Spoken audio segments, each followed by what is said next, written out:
Welcome to another Saturday night live stream. Sorry I'm running late. iPhone forced an update on me, so I had to wait on that. And then agree to the terms and conditions, of course. And my tripod is worn out. I had to actually just tape it so it wouldn't continue to slide down on me. Hopefully this will work. Oh, yeah, well, I don't know. We'll see. Okay, let's make a post real quick about the live stream.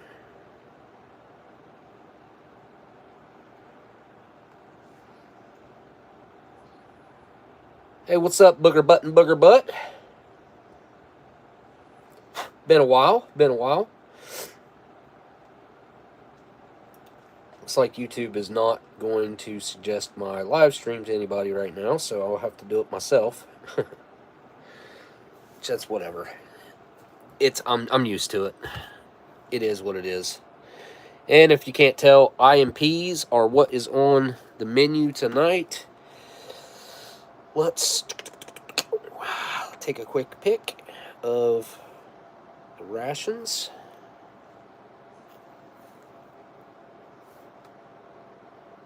There we go. And we'll go to YouTube, get the link, and make a post real quick. Cool. It actually suggested it to me for a change. Usually doesn't. Copy link.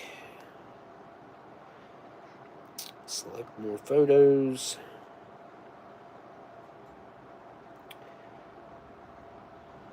Paste. Come on. Really? Okay, good. Good.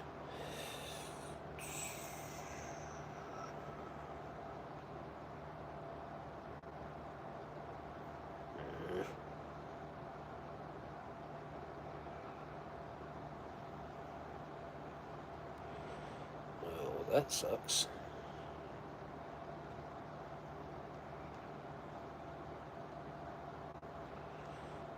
Okay.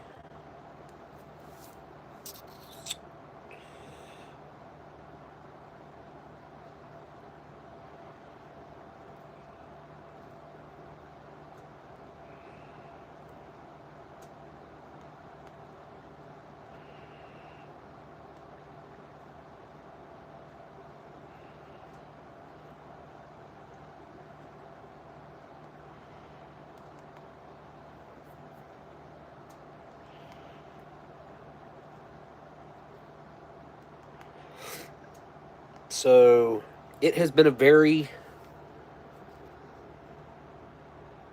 I got into a... Hang on. Looks like my camera is dirty. Hang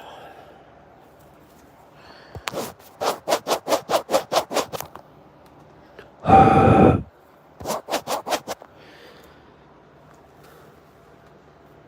That's better.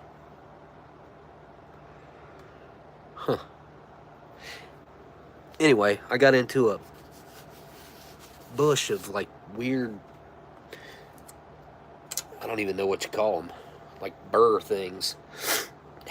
That was what was on my hat right there. It's interesting because that brings me back to the point of what has happened over this past week.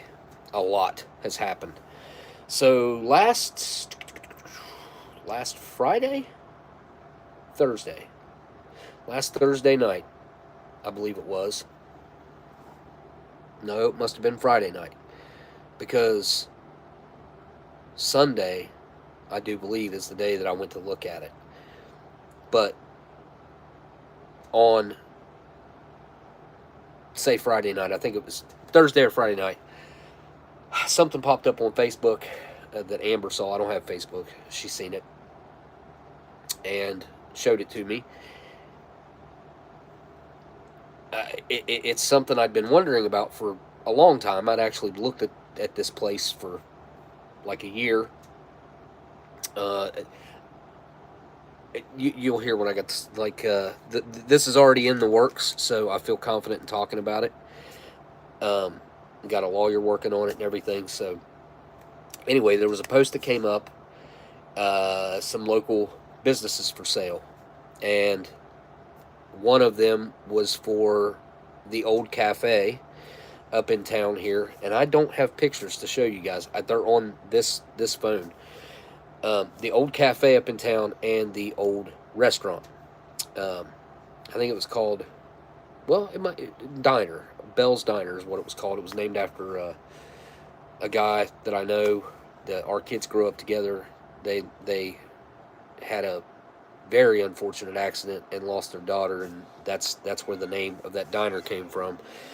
And before that, it was called Pat's Diner for many, many, many years. That Amber actually worked there whenever we were young. We were she was probably 18, 19, something like that. And I was probably 19, 20, somewhere along in there. But it's cool. So I am buying the restaurant and cafe, or diner and cafe. And I've had a million ideas running through my head. And we will talk about this later on in the live stream. And I will bounce ideas off you guys. I want to hear your guys' thoughts. I live in a small town. It's not going to be the easiest thing to drive customers, I don't think, because from the bridge where it crosses over to Ohio, is about a 7-minute, 8-minute drive down the road. So truck parking, we will find a place for you to park your truck. Actually, you just park along the main road. That's one thing. There's not an official parking lot for this place. It's on the corner, on the main, what is it, a highway? I think it's state route 2 and 62 or 262. I think it's just 62 that runs through my town here. And I'm excited. I think diner food is probably the most common, easy way to incorporate a menu that people around here would probably like. I guess I could go an ethnic route with it and maybe do just anything. I can do anything I want. So the interior design is, I have a feeling that's going to be tough. The place needs completely renovated outside of it. It's got a pretty much a brand new roof on it, which is great. I'm not sure about the central air unit, if it works or not. So that might also be another big cost to incur. We'll have to build a walk-in freezer. There's already a space there for one. There's some kitchen equipment in there that is still going to be usable. The last time that place was open was probably, I'm going to say 8-9 years ago was probably the last time it was open. And then the cafe, that is going to be my new studio / office, and we're going to put a 1-bedroom apartment. Well, there's already a space there for a 1-bedroom apartment upstairs. It's going to be a really nice apartment. So trucker, if you make your way here, I'll have a place for you to stay. Anybody that wants to come in, any of you guys, I'll have a place for you guys to stay. It's going to be cool. It's going to be, hopefully it'll become a staple for everybody's nightly meals. If they want to eat out, they'll come here. They'll come to my restaurant. I want to keep it affordable. I want to pay my employees well. That's the two main things that I want to do. And if I profit a little bit, that'll be great. If I don't profit at all, it is what it is. But I don't want to lose money. That's the key thing here is not losing money. If I can make $500 to $1,000 a month off of a restaurant, that's where I'm going to set my expectations. If I can go up above and beyond that, it'll just be a bonus. But I do want to keep the food good and affordable, because most people around here don't have great jobs, and their only options to eat are the Mexican restaurant that my son managed for a couple years. Now he's managing the Tudors, which I plan on putting him in charge of this. He's turned Tudors around. Tudors was a dying business. It was literally, I would say, months away from shutting the doors. I mean, they could have left Tudors open, but as of right now, Tudors is only open from, I think they open at like 6 in the morning, maybe 7, and they close at 2 o'clock, 2 p.m. It's really weird, in my opinion. I don't know why they don't stay open longer, but Alex, my son, has, he keeps the place packed. He's breaking their sales records every week, and that's absolutely because of him. Like, before he came in, like I said, the place was, it was done. It was dying. The local Tudors biscuit world was not far from closing the doors. Now, if they were to offer him a lot more money, like that, they would have to offer him more money and some insurance or something. I don't know. They'd have to do something to be able to keep him and keep the place going, because I have a feeling that when he leaves there, the place will just, a lot of the people that are there because he's running the place will come up here. From there to here, it's about a 5-minute extra drive. So 5 more minutes, come up here. Well, I want to offer good coffee.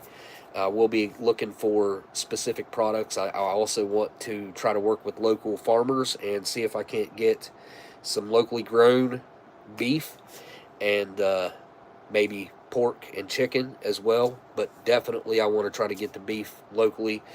And yeah, that's just ideas that I've been having. The cafe, that's not going to be a cafe anymore.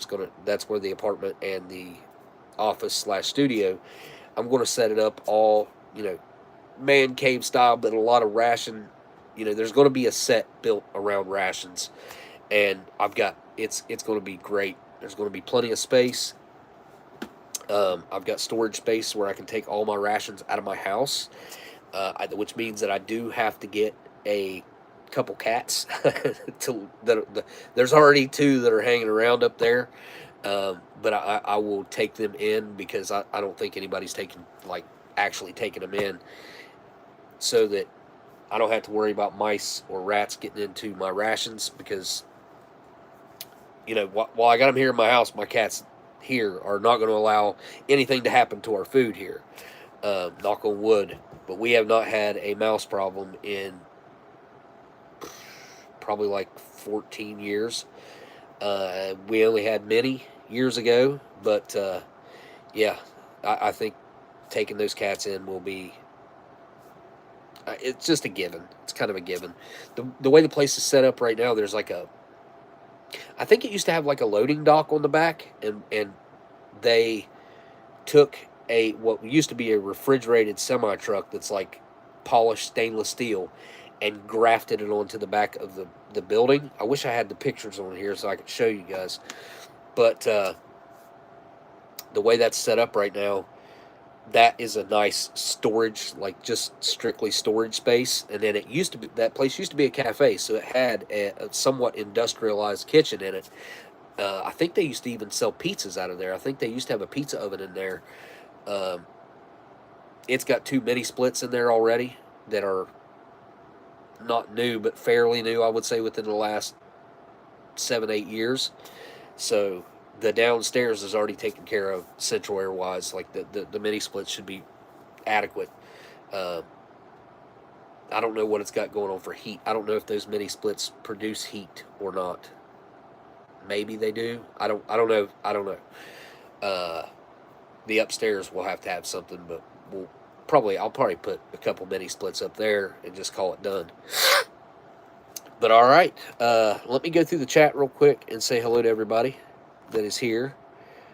So yeah, don't forget to hit that thumbs up or down. Either way, just give Google their feedback. They just love to get your feedback. They love to build their database of things you like and dislike and places that you go and don't go.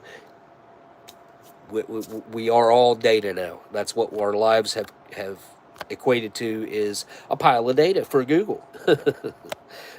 What's up, K-Man? K-Man is here. Angry Blacksmith, what's up? All right, yep. I got to go get some nasal spray or I'm not going to be able to talk. Poor Kevin, what's up? Jay Watterson, what's up? Eric's MRE reviews and more, what's happening? Rocker Something reviews, what's up? CT, of course. Can't wait until I get the... I would like to shoot for spring. My neighbor's a contractor. He's already looked at it. He looked at it with me. Our plan is he doesn't have really anything going on this winter, so the plan was to work on creating the plan to build my house right here over the winter and then starting in spring. But now the focus has changed, and I'm going to have him work. It's all under roof. It's all, it'll be good for him for winter. It'll keep him busy, and I got somebody who can start working on it pretty much immediately. So I'm shooting for and hoping for being able to open the doors at the beginning of spring. I think that is a realistic goal. I think giving myself 3 months or so for construction, design, getting everything, and then we got to start advertising and for grand opening, or maybe I'll do like a soft opening for the town to get in and get some feedback and some ideas to maybe change some menu items or something along those lines.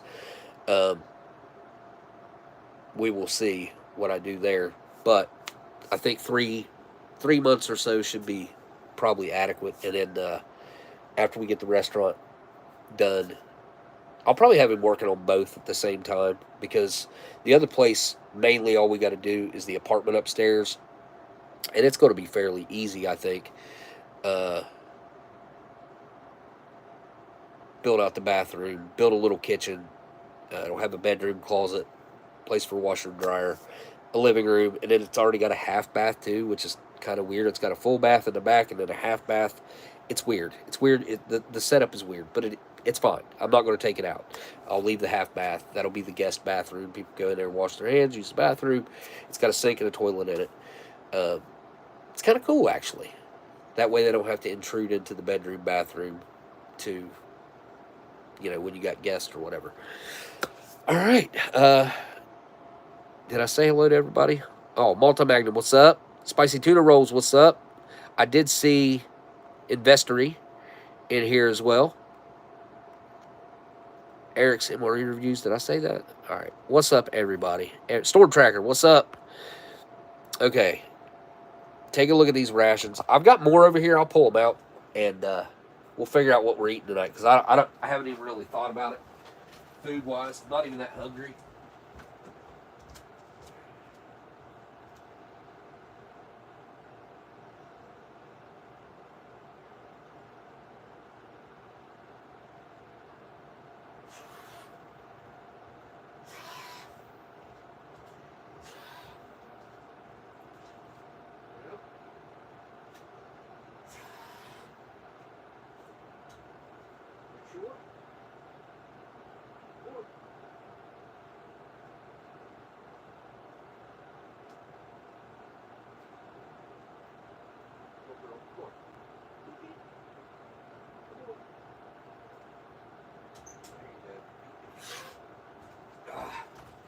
Dang it.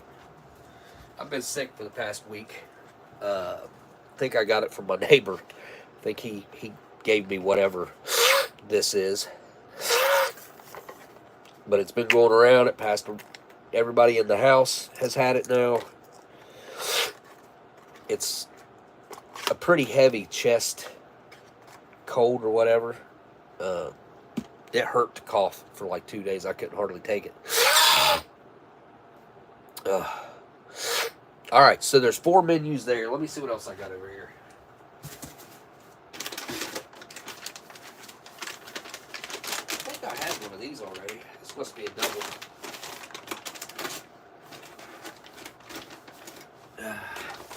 There's a couple menus that I will save for my crap hits the fan stuff. There is a beef and vegetable stew. I think I had one of these already. It seems like I had a Canadian beef stew not that long ago. And then sausage with hash browns.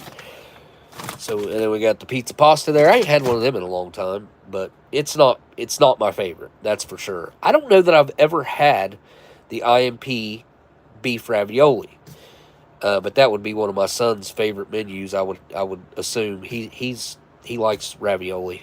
My older son, if I ever needed food to feed them in a crap hit the fan type of situation, that's something he would like. Indian chicken. It's been a long time since I had that menu as well. Southwestern Chipotle chicken, I feel like I've had this one, I don't know, 10 times probably. All right.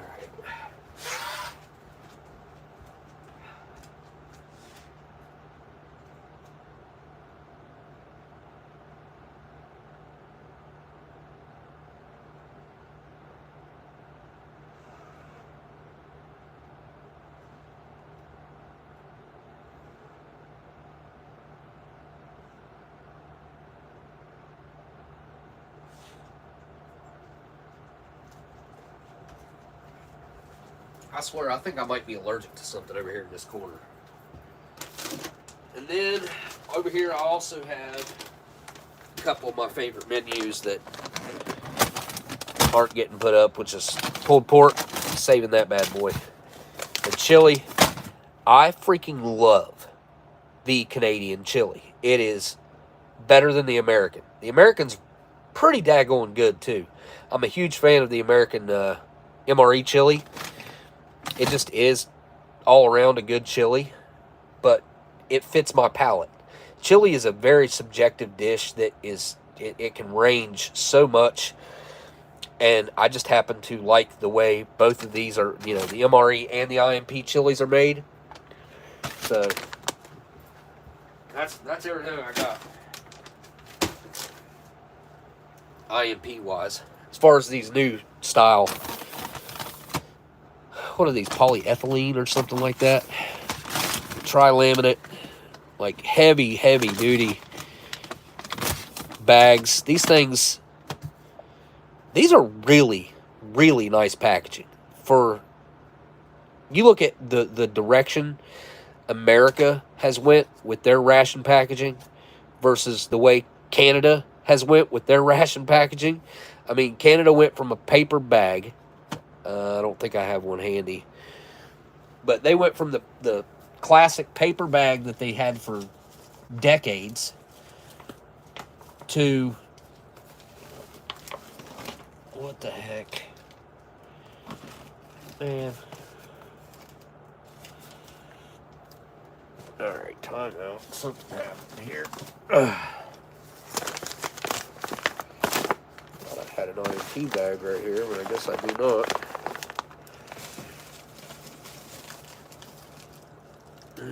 Nope. I don't have one.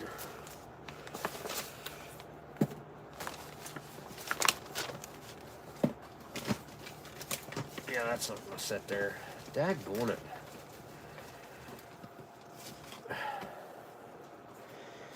Fix it later. Anyway, the difference between the direction of the countries is quite telling, I would have to say. I mean, Canada has made one of the best ration bags that you can get your hands on. The packaging has improved. What would you say? 100 times better than the paper bags.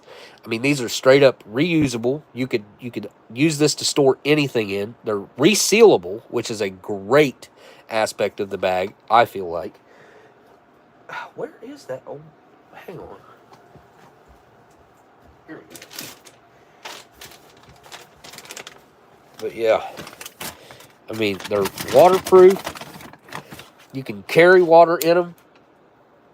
You can sterilize water in them.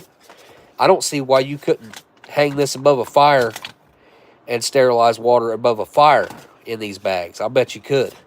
I mean, obviously, it wouldn't be ideal because of the plastic that is lining them and the plastic seal right there.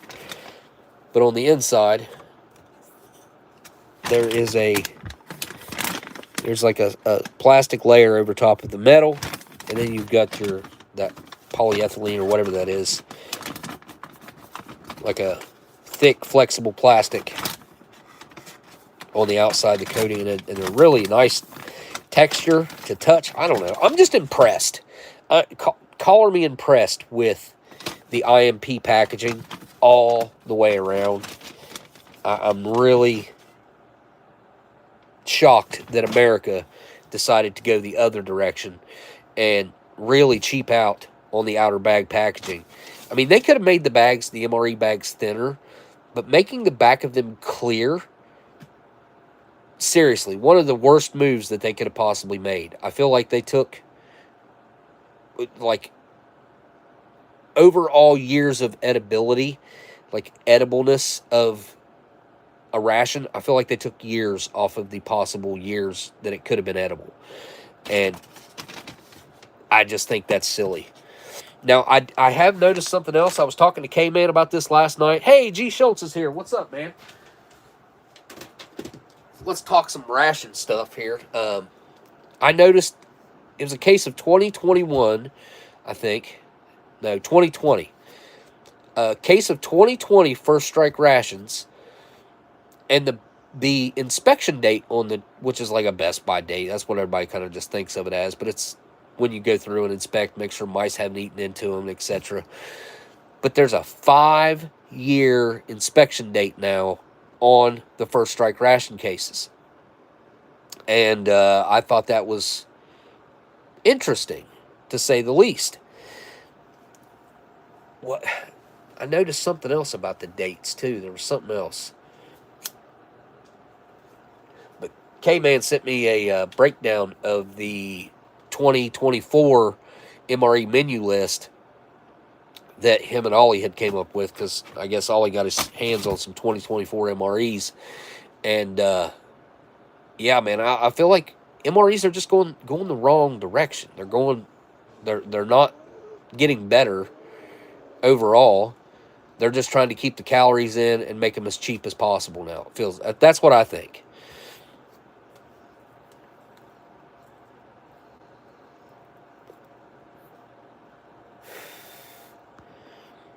What is it? The jury's out on that one. I want new package, but it looks cheap. The new ones are cheap. They really are. Yeah, the clear backs on the MREs is I think, well, I know it is. We all know. All of us who have really dove into the ration aspect of the MREs, just the shelf life of them. We have tested these things out over these years. A lot of it on YouTube. And we have come to the conclusion what works and what doesn't. And I've had plenty of civilian branded, like APAC, Sapaco. I mean, they're military components, but they are in clear packaging. And that clear packaging, just like the new MREs, hurts those rations tremendously. Really, they don't last nowhere near as long because they're in that packaging. They're letting light in. Even if it's a little bit of light, a little bit of sunlight, it really does speed up the degradation of the food. But all right, I've got to pick out a menu for tonight. I do not know what I'm having here. Let's see. I'm not in the mood for breakfast. And it seems like, I think I just had this one. I'm pretty sure. I'll throw it over here out of the way for now. Because it seems like that might have been the last paper bag that I had. Did I have a beef stew? Seems like I did. Anyway.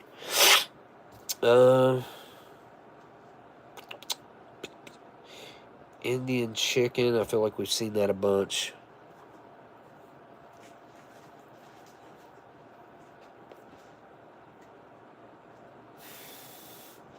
Pizza pasta. Ugh. It's not my favorite, I will say. Pizza pasta was a big thing when it first came out because it said pizza. And everybody's like, oh, pizza. Because that was before pizza was in an MRE. That was what, 2015, I think pizza pasta came out. And I did the first pizza pasta review on YouTube. What the U.S. should have done was taken the Canadian IMP bag idea and made the outer packaging in ACU camo. Oh, man, that would be... I'd love to see them incorporate some sort of cool design into the plastic that they use and give it a different look. I feel like the tan, I get it, though. I mean, it works just about anywhere. The tan can blend in just about anywhere. It doesn't really, the light doesn't reflect off of it. It's overall going to be, well, just like this, too. I mean, you see the tan works.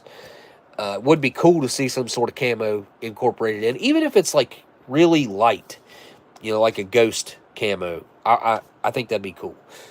And making the rations cooler to look at makes guys want to eat them more, or troops, whatever, however you want to say it. But yeah, I think that would be a good idea. Hey, what's up, Mike?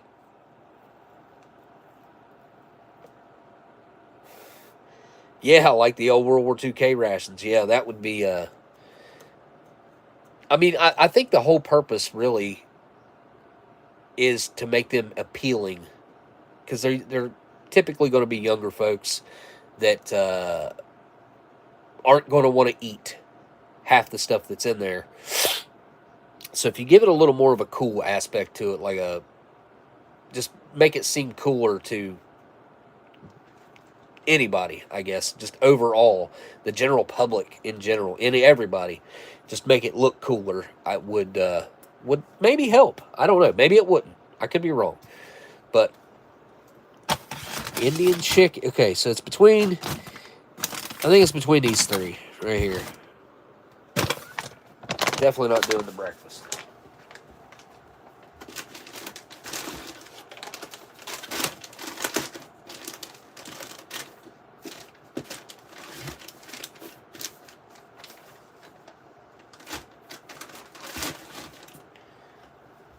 All right. Whew.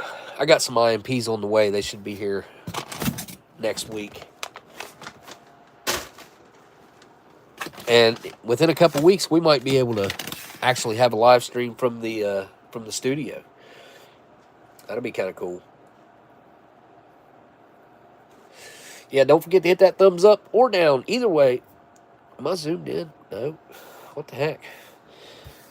I really want to eat that beef ravioli, but I also kind of want to keep it for my son just in case, but I don't think he'll ever eat it.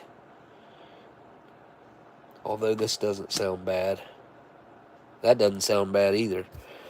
Both those menus are good. My mouth is watering thinking about it, actually. My taste buds aren't working very good right now because I can't hardly smell anything. I swear it's like something over here in my little studio area triggers a allergy for me. Because I could breathe just fine when I started. Wondering what the rationale is behind the new MRE bags. Yeah, cost. They're cutting cost. That's really, I think, their only push right now is saving money. And I mentioned this to K-Man last night. Like, the only place that you can actually see our government trying to save money, and it's on MREs. Like, it just, I think that's about to change. Don't get me wrong. I think the government is about to get slashed in about half, which is, in my personal opinion, a great move. But this is something that's happened before, and it just boggles my mind that that's where they decided to save cost, was on the bag, the packaging, and they went way in the wrong direction. But again, that's my personal opinion. Maybe I'm wrong. Maybe I'm wrong. I don't think I am, but I could be wrong, I guess. Yep, condensing what they put in the MREs. They're trying to cut down. They're the less they can put in there and keep its calorie counts acceptable. It saves money. and packaging saves money. I don't know whose bright idea it was to use the civilian style packaging though. Like, it just, I don't know. I feel like it's probably not going to last very long. Once they field test it and see that those things don't hold up as well, I don't think the clear packaging on the back is going to hold. I don't think it's going to last very long. I could be wrong. Again, I could be wrong. But what we can say is that is a fully new generation of MRE. Like, that, finally, there was a bag change. For, you know, the only bag change that on this new modern style was adding French back in 2014. So now we're completely away. Now they still look similar on the front, but it's a new bag style. It's a new generation. Just like these MRE or these IMPs, individual meal packs, are a new generation. Oh, look at that. 330 calories in there. Let's see what the least sodium is, because I'm not looking for... Holy cow. 920. Holy cow. 1,230. 51% of your daily value just in the main. Good Lord. And it's only 250 calories. That's low. Let's see what the ravioli is. 370 calories. Wow, that's a high calorie count for out of these. But 1,250 milligrams of sodium. This is the highest sodium and highest calorie count. This is the lowest sodium and medium. Not, well, wait. 330 and 370. Okay, so this is not far off.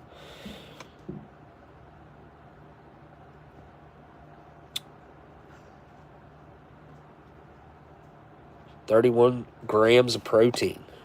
Wow. That's pretty good. Pretty good. I love that little Canadian maple leaf right there. Yeah, you know what? I want the ravioli. I will try to find more ravioli. And I think I got a bunch of American raviolis anyway.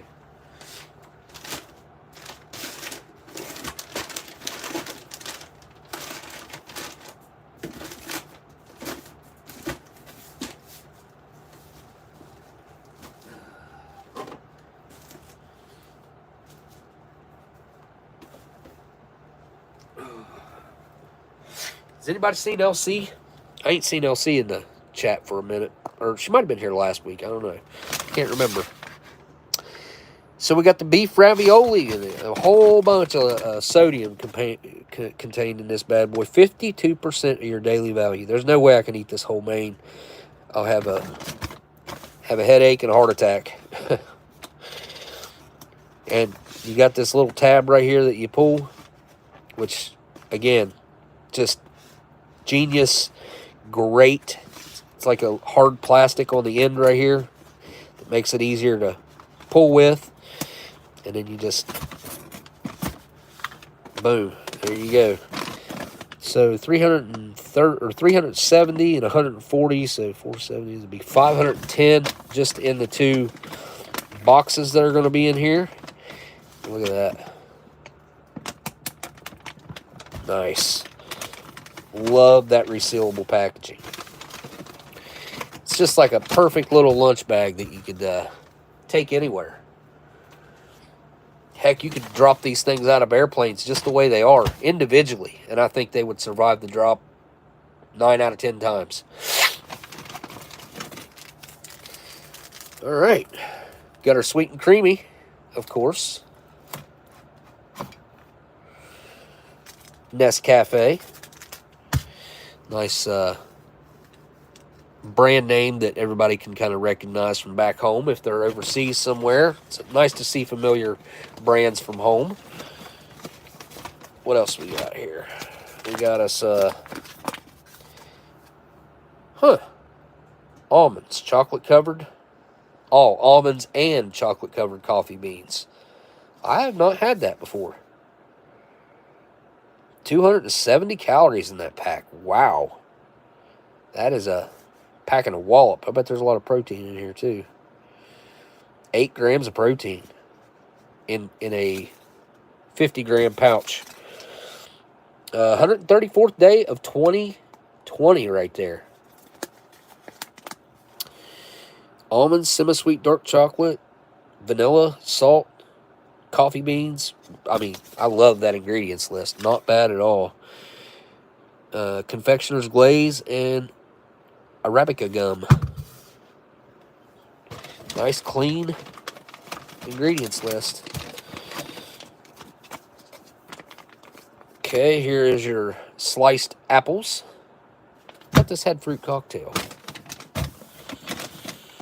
Yep, it says sliced apples. My bad.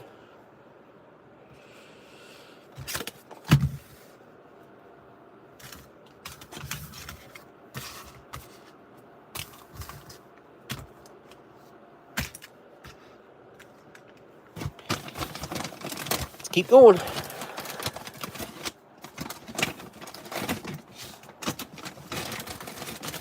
There it is.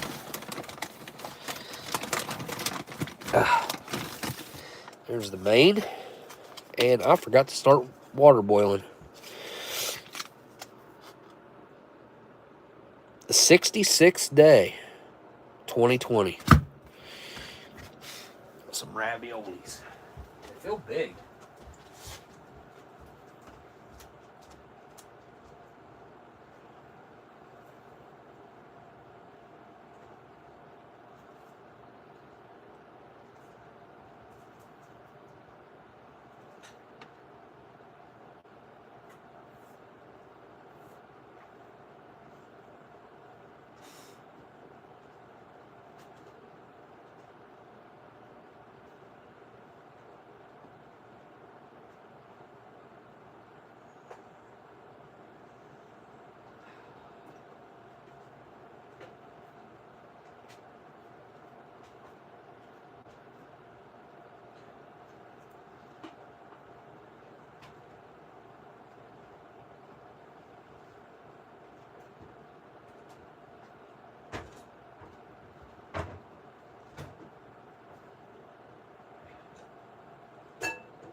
Sorry about that, guys.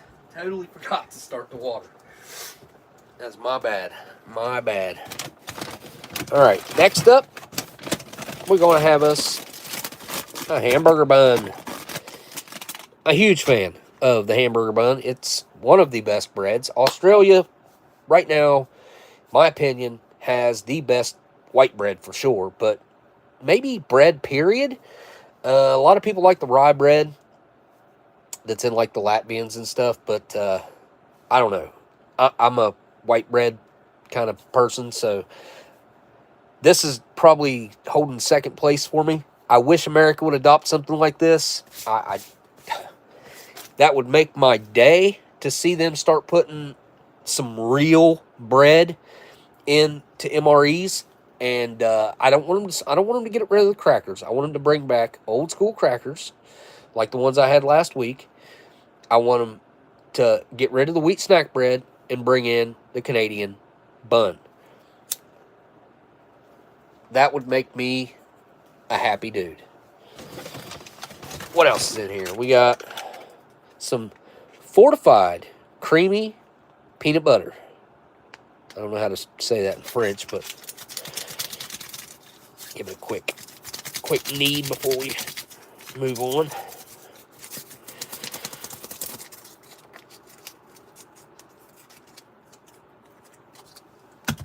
There we go. And I had a feeling this was going to be in there. We got some beef jerky, barbecue style. Some barbecued beef jerky. We shall see what that tastes like. I have not had the barbecue style beef jerky. That is made by the Great Canadian Meat Company. What a name for a company. Very fitting that it be the brand that's put in here. Although, I wonder if they have gotten away from the extremely stiff beef jerky yet. Oh, man. Daggone it. That is one of my favorite candy bars. Wow. I can't believe they put this in an IMP. What the heck? It's been melted and smashed, but these things are amazing. Peanut butter caramel. A peanut butter caramel experience. They got, oh my gosh. Yeah, that's making my mouth water. Freaking love those candy bars. Although it is in rough shape, but still. All right. We have, ooh, we got us a raspberry jam. Nice. Very nice. We have 2 orange sports drink mixes. Orange sports drink. 2 orange sports drinks. These are made in 2019. 259th day on both of them.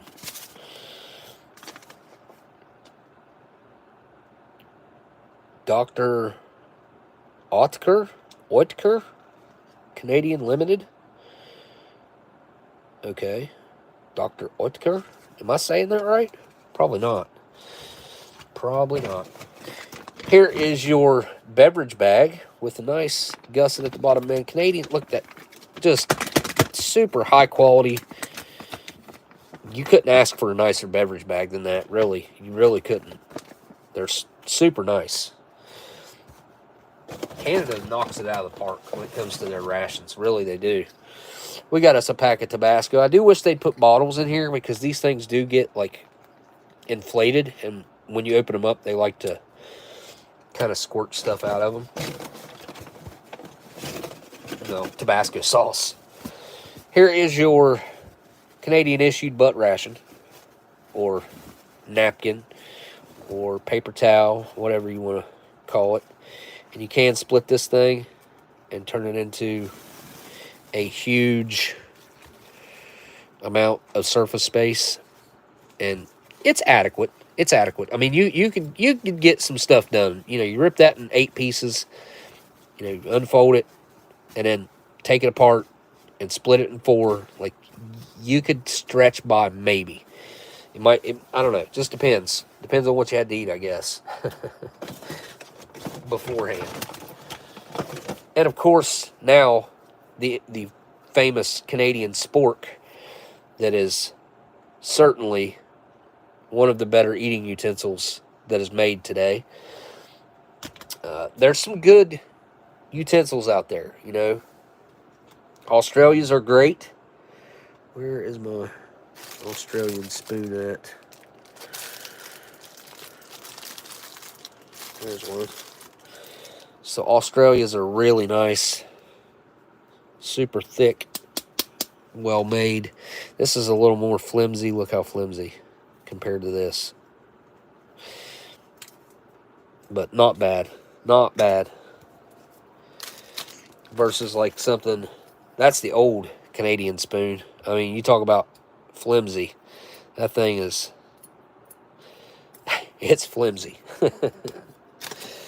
The old Canadian spoons were not much to look at. There's another one. They changed a little bit over the years. That first one was an old old style, and that was a newer style. See the difference? I got like little ridges on them on the old ones, and then the new ones, they took that off. And then, of course, where is my British sporks at? Wow. Oh, here's one. The British sporks. Super flimsy, actually. I mean, it gets its rigidity from that shape, but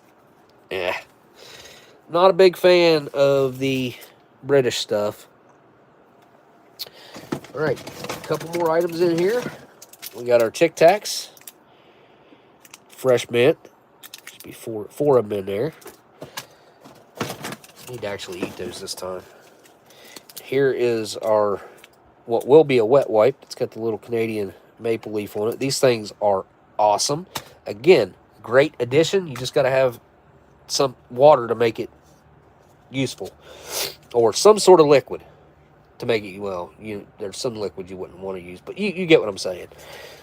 And then we have, last but not least, our pack of matches from Pembroke, Ontario, made by Eddie Match. Eddie, where you at, Eddie? There you are, Eddie Match. Keep matches away from children, it says. And these are brown matches, white tipped, strike on back, product of the USA. And over here, okay, so the company's out of Ontario, but they make them in the United States, I guess. Huh. And that's everything out of the bag. Wonderful, wonderful, wonderful. Let me take this and go throw it in that water, and then we'll get everything on the tray.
Keep an eye on that for me. Just make sure it doesn't boil over. I don't think it will. Yeah, I gotta get pictures to where I can show you guys the diner and the cafe.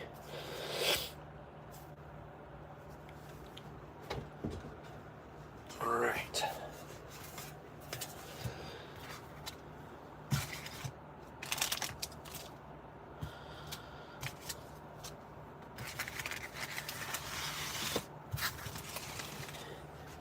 I love the fact that Canada still puts two sports drinks in. But I mean, we got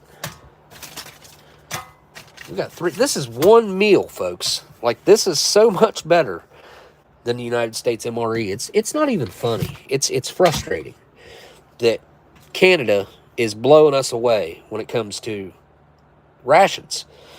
They really are. I mean, look at that candy bar. It doesn't hold up, but still, it's awesome to have it. Not only, you get peanut butter and jelly. You don't just get peanut butter or cheese spread or one jelly. No, you get peanut butter and jelly in the same ration. You get a real nice coffee. Nice quality.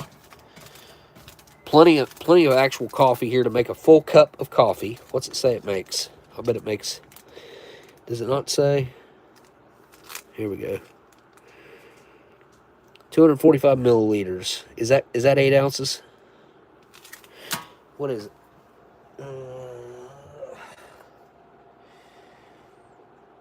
It's actually a little more than 8 ounces. Because 8 ounces is 236 milliliters. So 245, we're talking like almost 9 ounces. That's awesome. That is awesome. Look at these weird little bottles of water I've been collecting up. Got a Coach bottle.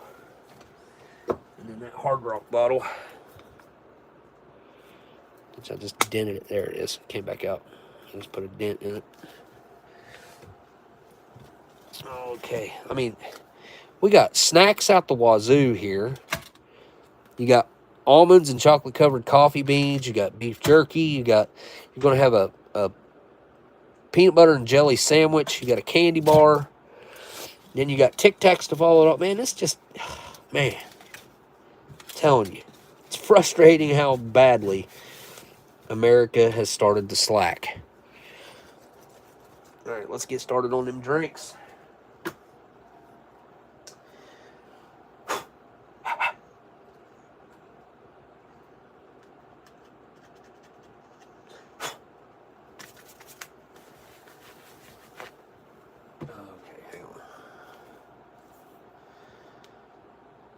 Set a timer for 3 minutes. 3 minutes. Don't want to overdo the raviolis in there. Going to use my delicious cup for the coffee. Yeah. I should have texted Dan.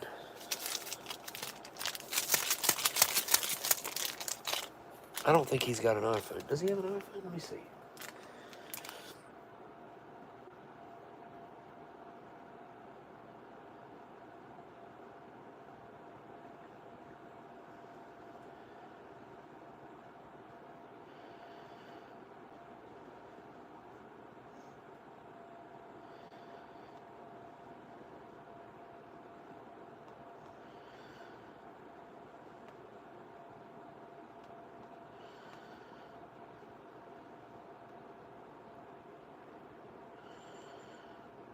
Come on.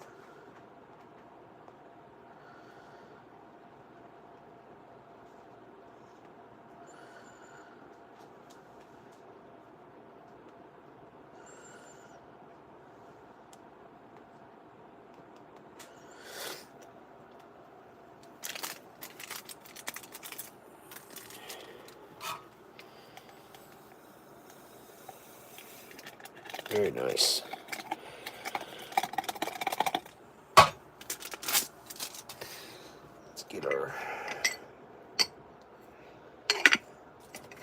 Let's do Gremlins. Or nope, that's Pink Floyd. Where's my Gremlins cup? Huh.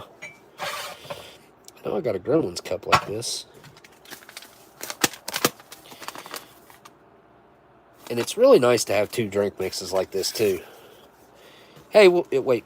Peace out, folks. Hey, we'll see you later, Mike. Thanks for stopping in, my man.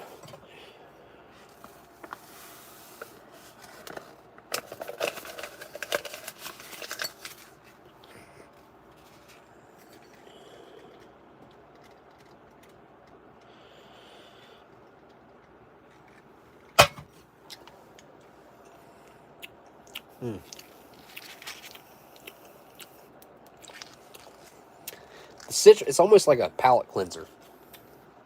Really kind of sweet and tangy. Refreshing. I can't hardly taste the orange, though. My nose is not allowing me the flavor that I want. All right, let me go put some hot water in this, and I will be right back. Oh, there's the alarm. I guess I got to get the ravioli out, too.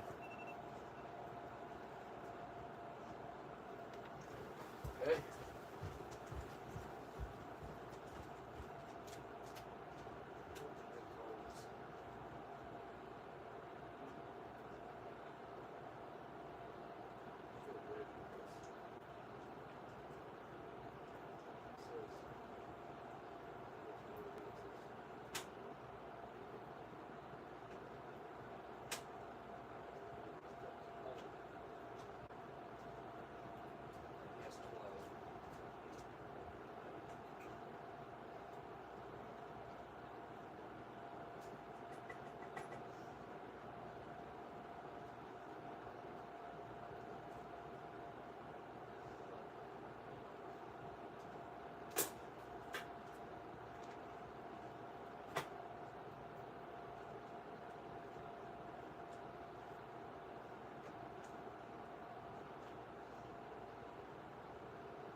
more comfortable in the chair sometimes. Alright. Got the main. Got the coffee. I'm curious how much water one of them will hold.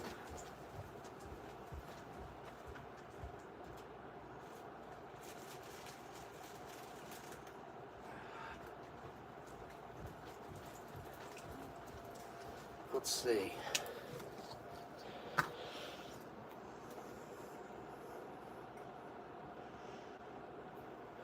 I think it'll hold like 12 ounces, but this 250 milliliters. All right, so pretty much half a bottle of water. That's going to hold about the same as that, I'm sure. So let's see. Oh yeah, yeah, at least 12 ounces.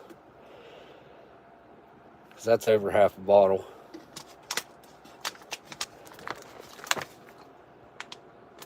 That's okay.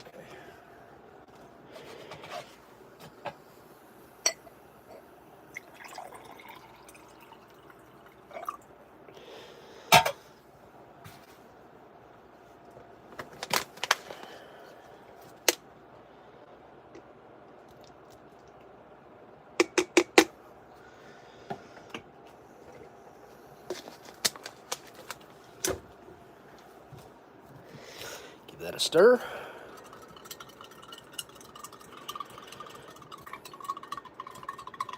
You know, I don't know why they keep wrapping the MRE spoons in plastic.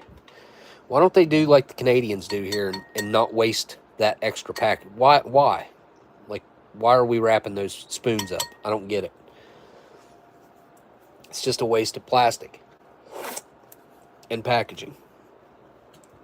All right.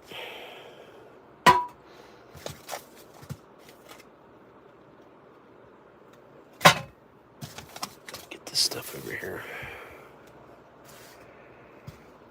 Oh. Give this a quick stir.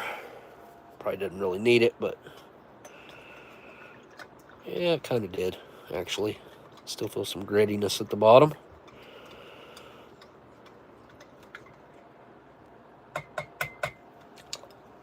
So that's probably about just right. It's probably about 8.5, 9 ounces, somewhere along in there.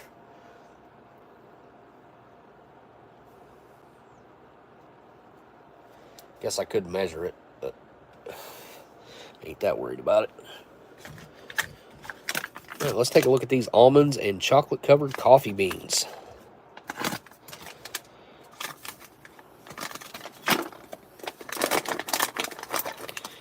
Huh. That's weird.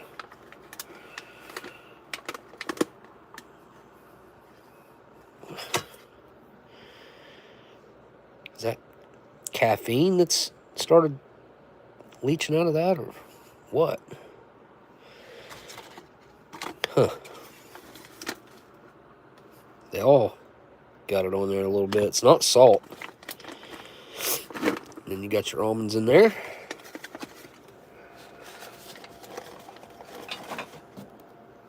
There we go. Our hamburger bun.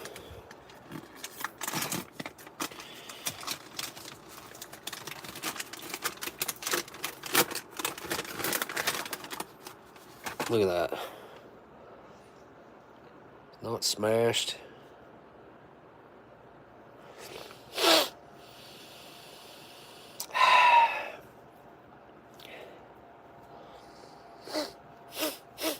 I can't hardly smell it. Daggone it. It's frustrating.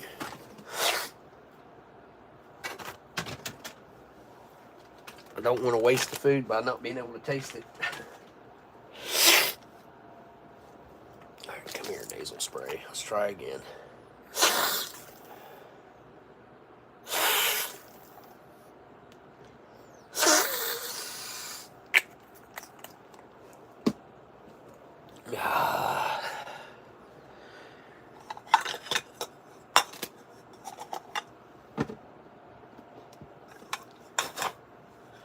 Fruit cocktail time. Take our little tiny bowl here. Should fit. Should fit.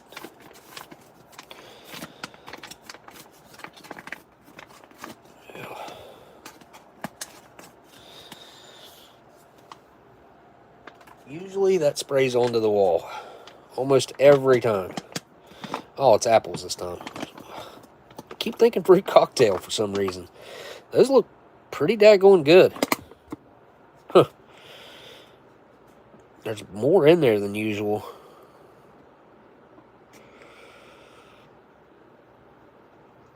Less liquid and more apples.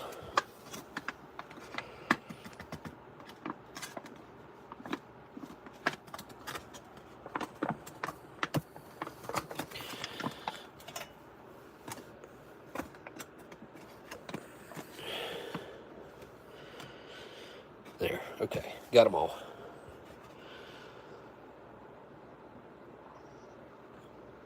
Apples.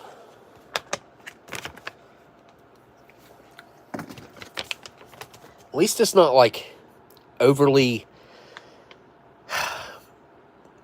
like high fructose corn syrup sauce crap that the American apples are like. They're just almost inedible, really, in my opinion. They're just, ugh. If you can add a cookie or something to kind of contrast that viscous corn syrup, overly sweet aspect of them, I mean, they're tolerable that way, but they really need to change the formula on the American apples. They went overboard with the sauce on those things. All right, we'll go ahead and get the peanut butter and jam opened up as well. Oh, we got jerky too. We'll put that there. We'll put the jerky up here.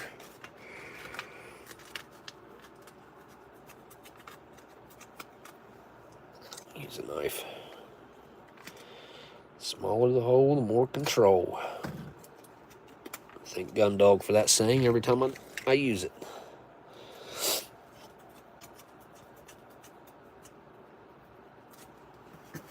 All right.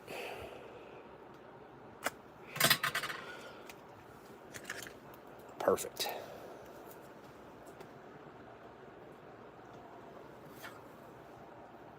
Oh, we'll probably need this.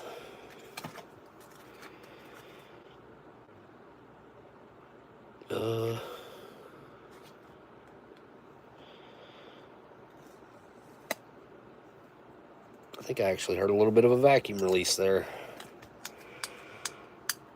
Maybe not. I don't think I cut into it.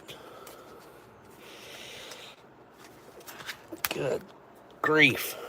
The plastic on this is just, it's kind of ridiculous, to be honest. They went overboard with the packaging on the beef jerky. I mean, it's good because it'll last forever. There, I did hear a vacuum release that time. But this will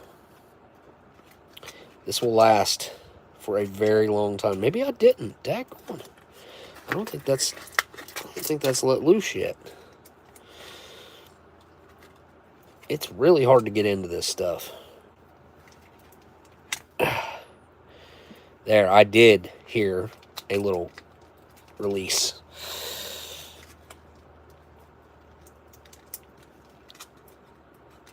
Like that plastic. Good grief.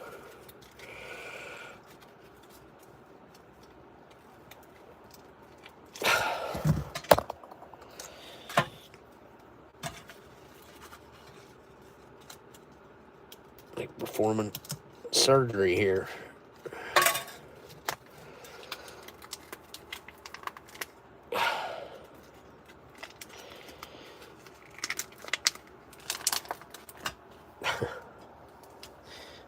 Well, there it is.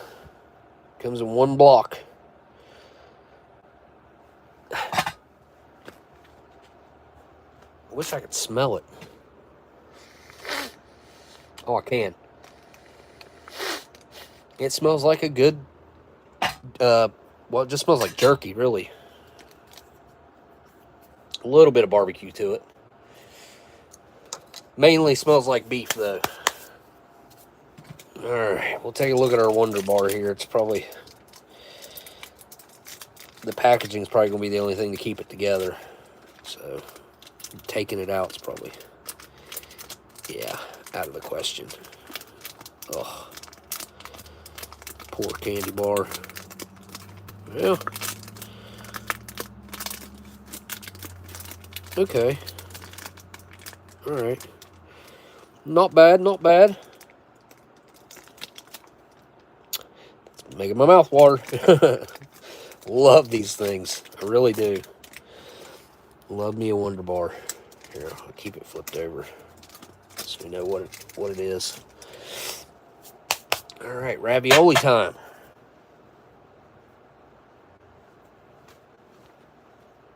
Got it wrapped up here, staying hot. It's very hot. I got some Canadian flameless ration heaters. They still come separate with the IMPs, which is not ideal, I feel like. I don't know why they don't just go ahead and throw the flameless ration heaters in there with them. I mean, they're really not saving anything weight-wise. What are they saving?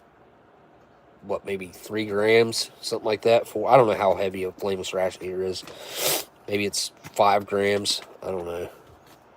It's not very heavy. And there goes the spraying. Yep. Oh, cool. I just got it on my screen. Awesome.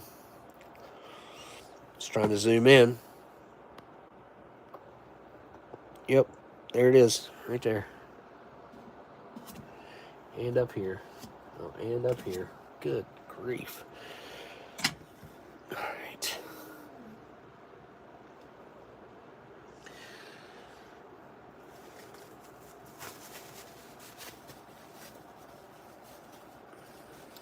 Stuff got everywhere. Yeah, that's a pain in the rear end.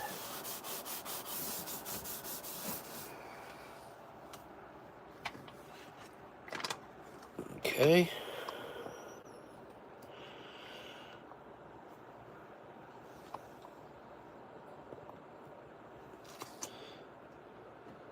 Not as big as I thought. I thought they were bigger raviolis. Is that onion? Some real nice looking meat sauce in there.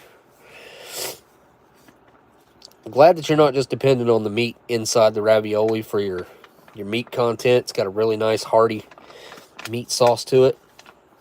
That's what I like to see.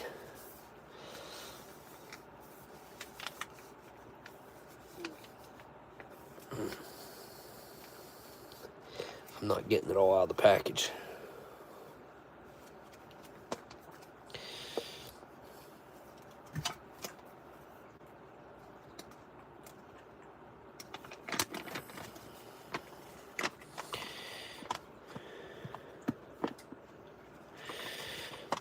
Don't want to leave beef on the table, or in the package, I should say.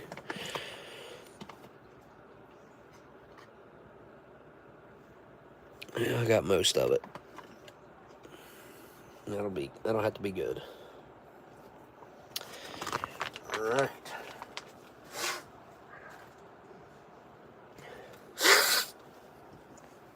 Here we go. Let me clean off my spoon. My spork.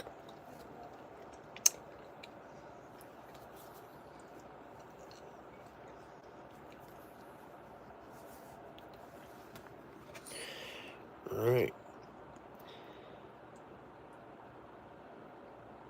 Let's get a cross section on one.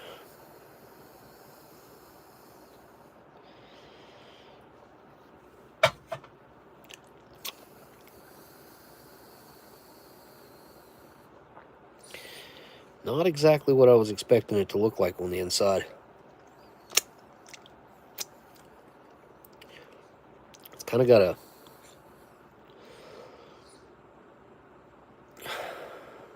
I don't know, almost like a chicken look to it on the inside. Very light in color. Kind of weird. Kind of messy. Just because I'm trying to show the cross section, though, I think. All right. Here we go. First bite of ravioli. Down the hatch.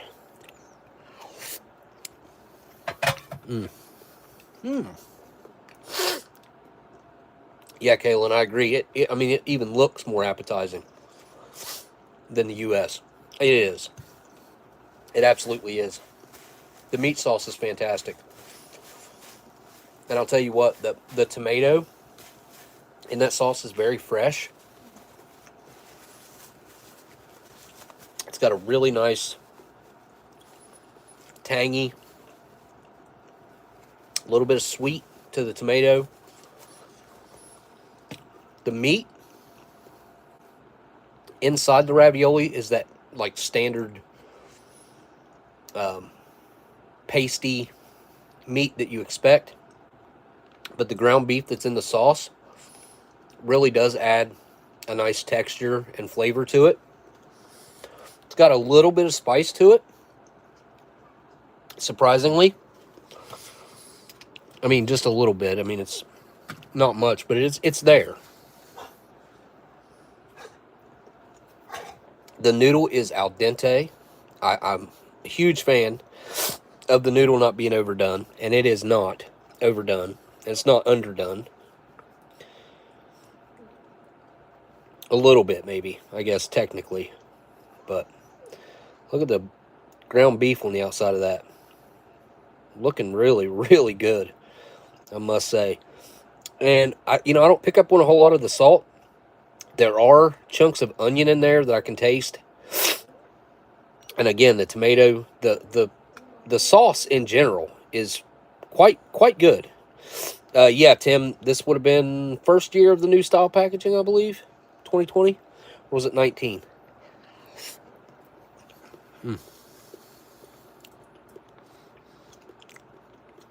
I wish there wasn't so much sodium in it.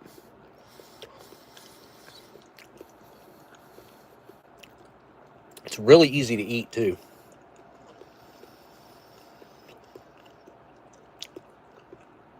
Yeah, I would say this is probably, I don't know, 5 times better than Chef Boyardee. I mean, Chef Boyardee is an acquired taste. I feel like it's something we've all eaten as we were growing up here in America, so we're used to it. I don't know that it would do so well on a international market, and we're, like I said, we're used to it. Beefaroni. But this, the complexity of the sauce alone, the meat sauce is just fantastic. It really is. They've done a great job with it. Canada's knocking it out of the park usually on all their menus. Like, I really like their chili. I like their beef stew.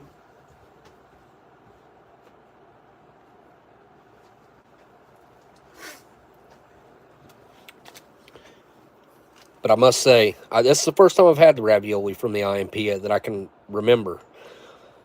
I don't think I've ever had one. Almost positive I haven't. It's not a common menu to see that I come across with the IMPs. I don't even know. Was it in the paper bags? Maybe. But it is.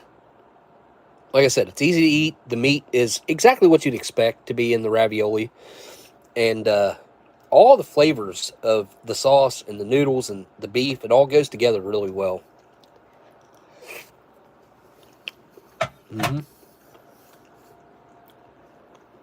Wouldn't mind having a little bit of bread with it. I guess I'll sacrifice a little bit.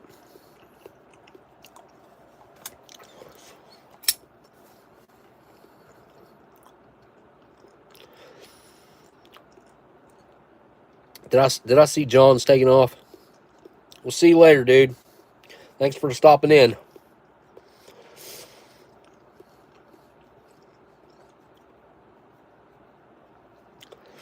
Let me get us get a little chunk here to try.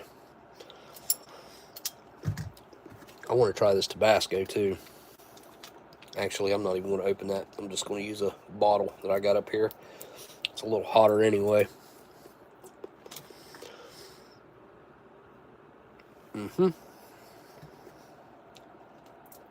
It's from like 93. Might have been 03, I don't know. It's old though. It's definitely dark.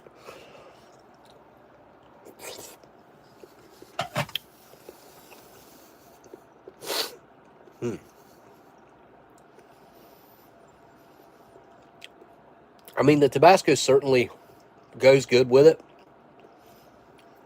And if you were sick of eating this, or just wasn't feeling it, feeling the ravioli, you could put the Tabasco in there and remedy that. But I like it as it is. I'm a huge fan of it.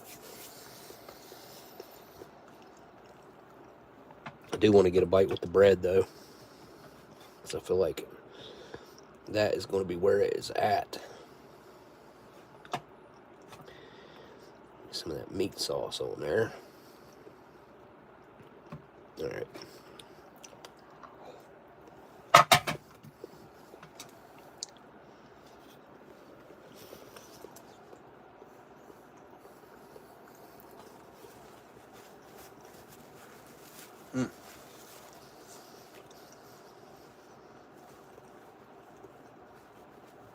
I mean, I wouldn't say it adds much to it. A garlic bread would be amazing with this ravioli, though. Some garlic toast. It almost doesn't feel like eating a shelf-stable ravioli. It almost feels like eating a home-cooked meal. It's like borderline being able to trick you. I tell you what, if I cooked this homemade, I would be happy with myself. This is it's a well put together dish, and the ingredients that they used are pretty high quality. I mean, especially for a shelf stable type of food, usually the quality's lacking, but this is good. I wonder if they could make a shelf stable garlic bread. Well, I mean, we have one. But it's not, I mean, it's a, what do they call it?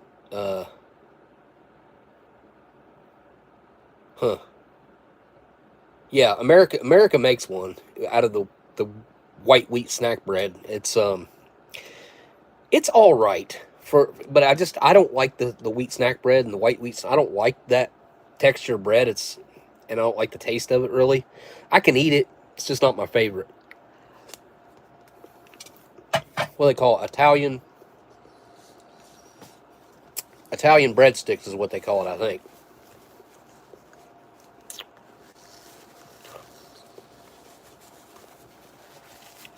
Yeah, Kaylin, I would call that like a garlic bread type of deal. Italian breadsticks. And they're, like I said, they're all right. They would probably be really good with this, actually. But again, I'm just not a huge fan of that texture of bread and the overall pastiness and sweetness of the bread. It's just not my cup of tea. One more bite. One more bite. Give me a good bite of the sauce there. Throw that bread on there.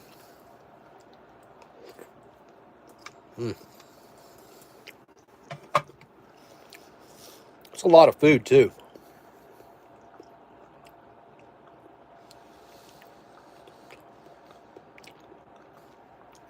Yeah, they probably could have. I mean, there's already got to be some garlic in there with them Italian spices. But, yeah, it probably wouldn't be great. Anything based around the wheat snack bread or white wheat snack bread is not going to be great, in my opinion. There are people out there that love it, though. I mean, there are people that really enjoy the wheat snack bread and the white wheat snack bread. I'm just not one of those people.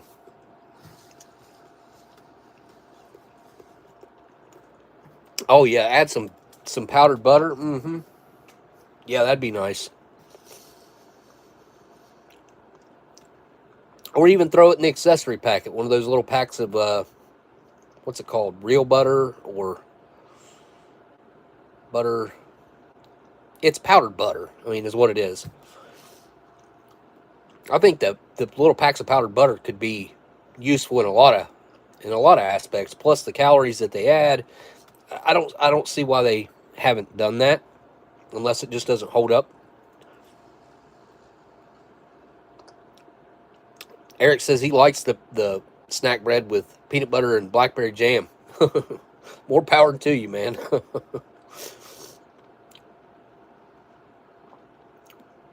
I mean, it's edible.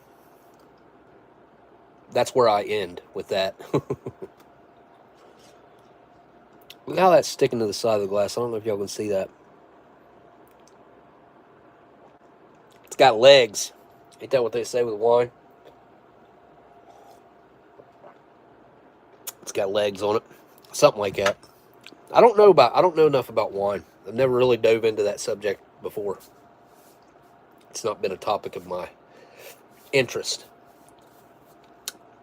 That's really nice. I mean, that is a very refreshing, and it's palate cleansing.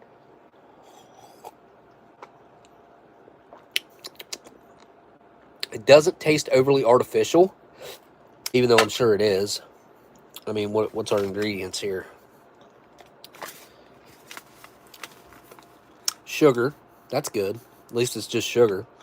Dextrose, citric acid. Might be some of the orange flavor. Salt for your sports drink.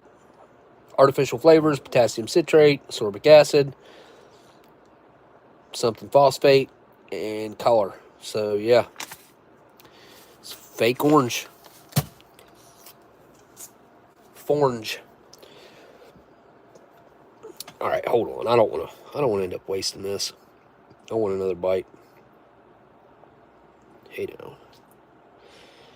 Give me that meat sauce there. One more bite.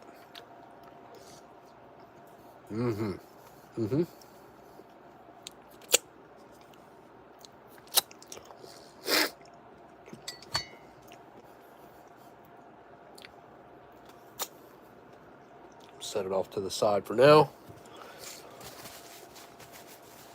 Which that'll heat up good later. It might actually be better after I microwave it. I'll have to take it out of this bowl. I have found that trying to microwave anything in these Melmac bowls is a no-no. These things react very oddly to the radiation or something of the microwave. They make your food taste real weird. So I've only done it maybe twice. First time I thought it was a fluke. Thought it maybe was because of the food. Second time I did it, I realized it's not the food, it's the bowl. Why are you whining? I'm gonna make you get up and go lay down. Hang on, I'll bring you a piece of beef jerky. Let's try the jerky. Barbecued beef jerky.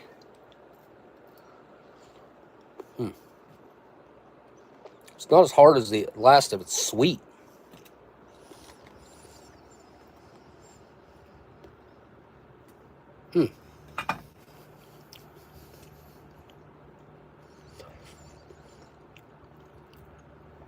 Yeah, that's not nowhere near. I mean, it's got some decent texture to it. A lot easier to eat. You don't have to just like let it soak in your mouth like previous generations.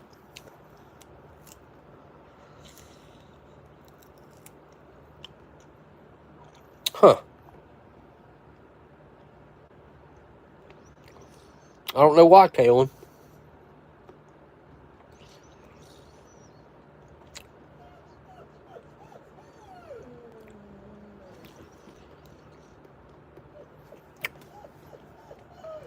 It's a lot easier to eat than the older stuff. I'm going to take Stella a piece. I'm going to find a big piece on here. She's got a big old mouth.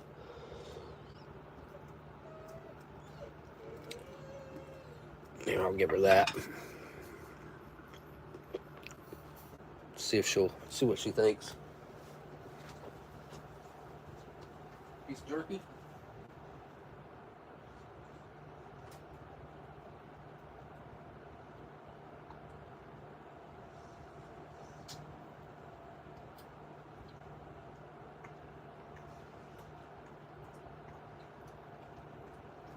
Chewy, chewy.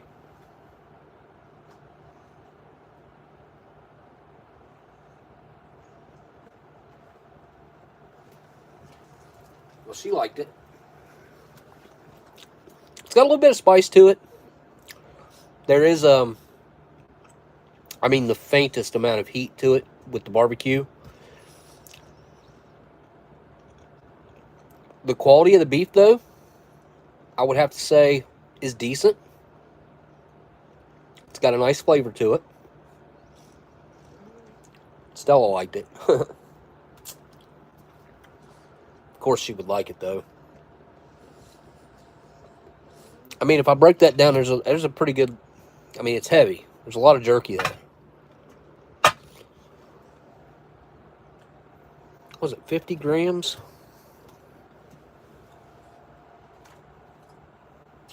Can't remember. Yep. 50 grams.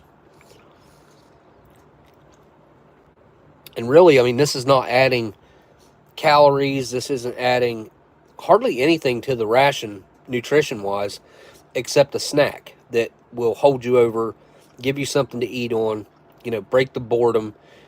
Eating something like that, it's, you know, it entertains your brain. What do we got here calorie-wise? Well, it says there's 150 calories in there. I guess that's better than nothing. Ingredients, beef, sugar is the second ingredient. Water, salt, spices, soy sauce, water, soybean extract, salt, garlic, sodium, acetate, something like that, sodium nitrate, and last but not least, smoke. Gotta add that smoke so it tastes like barbecue. All right. Oop.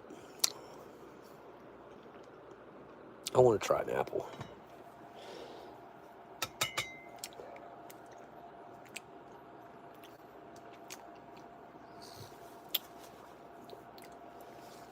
Clean my spork.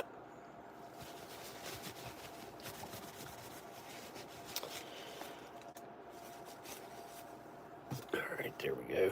Nice and clean. Apple time. A little bit of that juice. It's weird because they get like translucent and just kind of weird looking, but it's what happens, I guess, when they sit in a pouch for years. I mean, this is 4 years old, so probably a little over 4 years old, huh? Yeah, all right.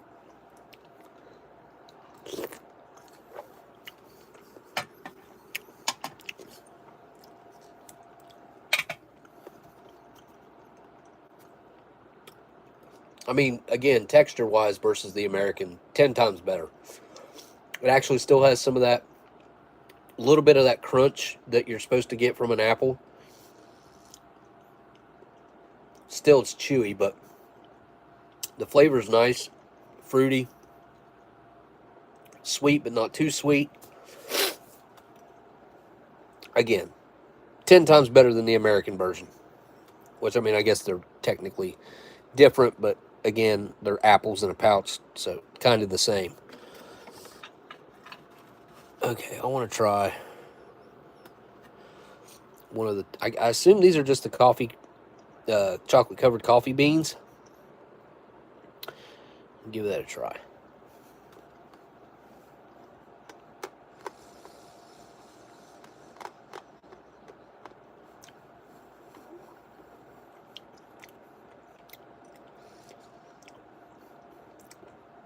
That's the best chocolate-covered coffee bean I've ever had. I always feel wrong eating coffee beans. It just, I don't know. My brain doesn't think that I should be eating them. The flavor of coffee that came through that, though, is really nice. And I mean really nice.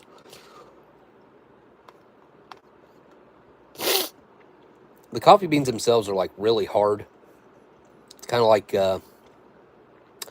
almost kind of like trying to eat a pistachio nut, like the outside of a pistachio nut. But, yeah, that one looks better. The almonds are always good.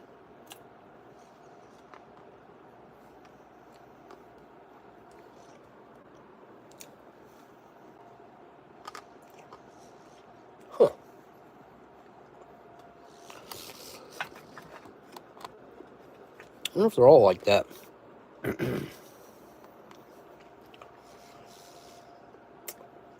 Wow.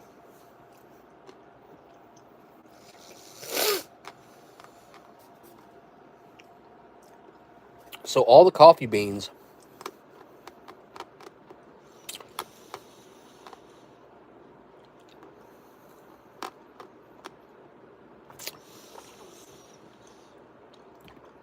have, I don't know, I would say 3 to 4 times the thickness of the bean in chocolate around them. So the bean is really, really small compared to other ones that I've had before. But the chocolate on the outside is layered on there really nice and thick. And like I said, that's got to be, that white stuff's got to be caffeine coming out of them beans. It's leached out. Same on this right here. Like, that has to be what that is. Huh. That's the first time I ever had that. Those are really, really good. I'm impressed by the chocolate-covered coffee beans in general. I like it. And they mix with the almonds pretty well. The almonds are really nice. They're not just a raw almond. Nice roasted almond.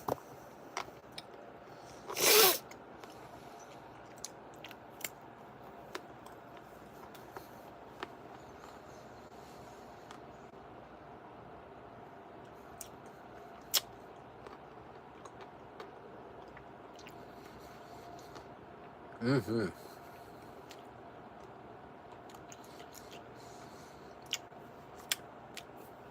The bitterness of those coffee beans mixes with that milk chocolate really well. I don't know if that's a Cadbury milk chocolate or what.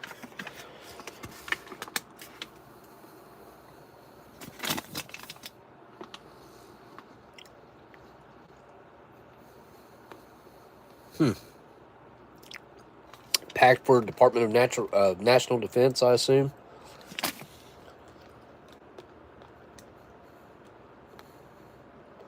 I wonder what kind of chocolate that is.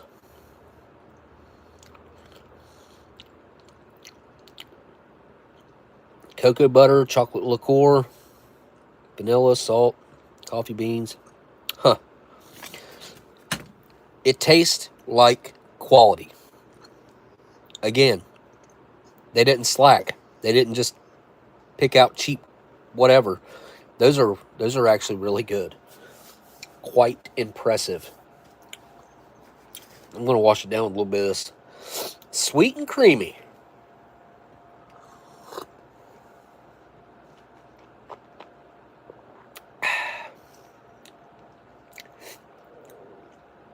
The balance that they have figured out with that sweet and creamy, between the creamer, the sugar, and the coffee, it really is. If you make it the way it suggests with the recommended amount of water, like I think I did, this makes, for me, an almost perfect cup of coffee. I wouldn't add any more creamer. I wouldn't add any more sugar. And the amount of coffee in it is perfect. It's sweet. It's creamy. The coffee's nice. It's very balanced. There's not really much tannins going on there, so you don't get that kind of a dry. What's the effect that I'm? It's almost, it's like a dry sensation. It's what tannins give you in your mouth.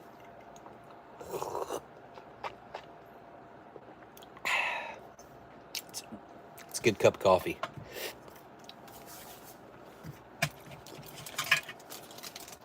I'll save that for last, because it's obviously the dessert. All right, let's go with some creamy peanut butter. Oh, there you know.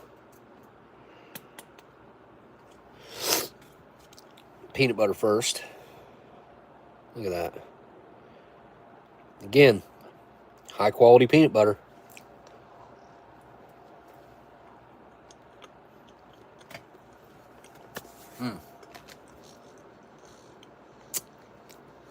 There is a slight sweetness to it that the Canadian peanut butter has that the American does not.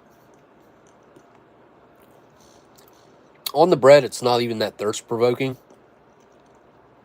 It's thick, peanut buttery, creamy. The peanut butter's good. It's better than the American peanut butter. I keep saying that. Like, everything is better than the American's version. And let's be honest. Raspberry jam or blackberry jam. Raspberry every friggin' time. Now, raspberry and strawberry, in my mind, are pretty well tied.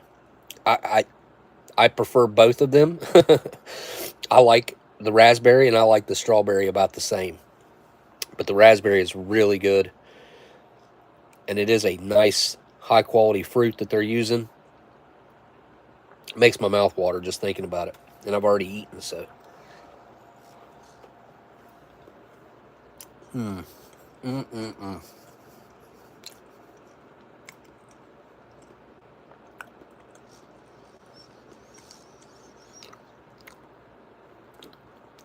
I don't know how to compliment that anymore. The flavor's outstanding. It's not overly done with sugars and adding pectin or anything like that. It's just very wholesome, and it feels natural. It feels like they've done a good job of keeping it almost organic, I guess. Just tastes like the fruit.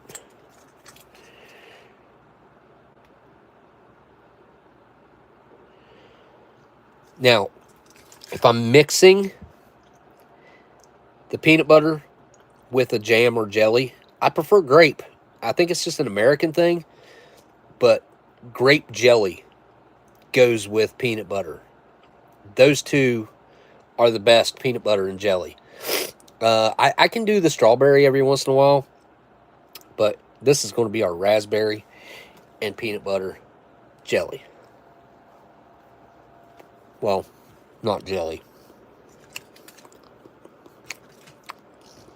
Jam.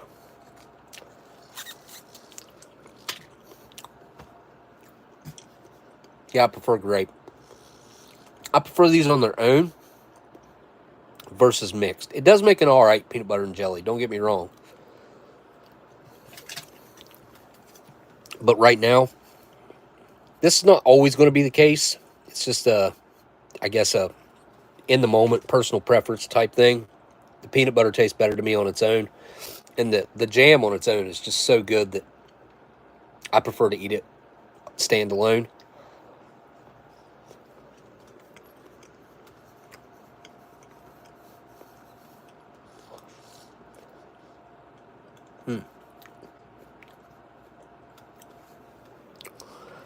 I gotta try this.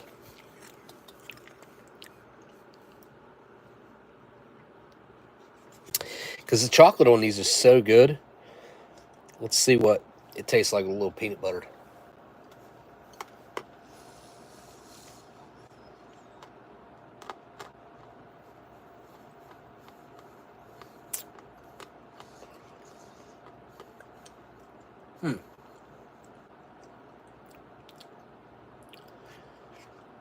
Wow. I don't even know how to describe that. That's some really good chocolate. And the chocolate, when you mixed it with this peanut butter and the bitterness of the coffee bean itself, oh, wow. It's like a perfect dessert. Perfect little snack. Yeah, I'm eating the rest of them that way. That was too good. The almonds can do their whatever. Those coffee beans are amazing. I wish that was just all chocolate-covered coffee beans. Definitely not least, but last, is our Wunderbar. Let's see how badly it's, let's see how bad it is. You can see it's kind of melted and reformed, and the caramel's leaked out of it, but... Alright, here we go.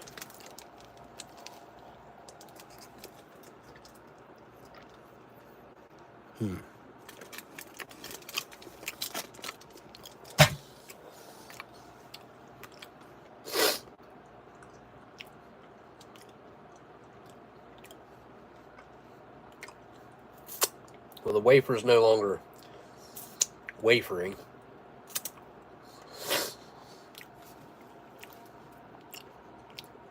Weirdly enough, it almost tastes freezer burnt. Huh. Disappointing. I mean, it's salty, it's chocolatey, it's chewy. It's edible. But I know what it's supposed to taste like. And that ain't it. Highly disappointed.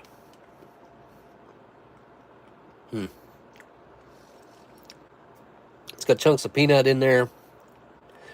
It's got peanut butter that's kind of on the drier side. I'd say to probably not make the wafer soggy. Wafer, caramel, and then covered with chocolate. It's a great candy bar. It really is. It's too bad it's not in good shape.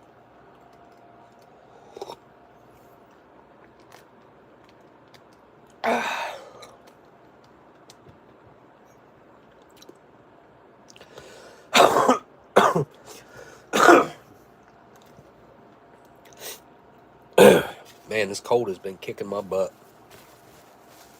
I've felt like crap the past couple days.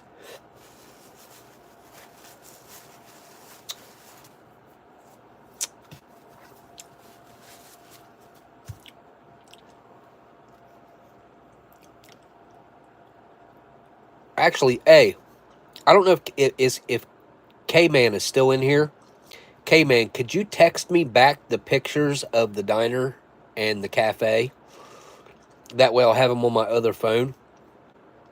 And then I can show them here.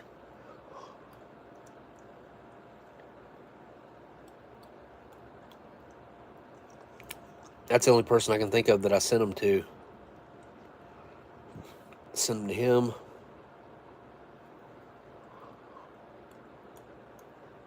I think that's it. Oh. I just stuck that toothpick in my mouth trying to get coffee bean out of, and I forgot that I used this to unclog the Tabasco last week. Now the corner of my mouth is on fire.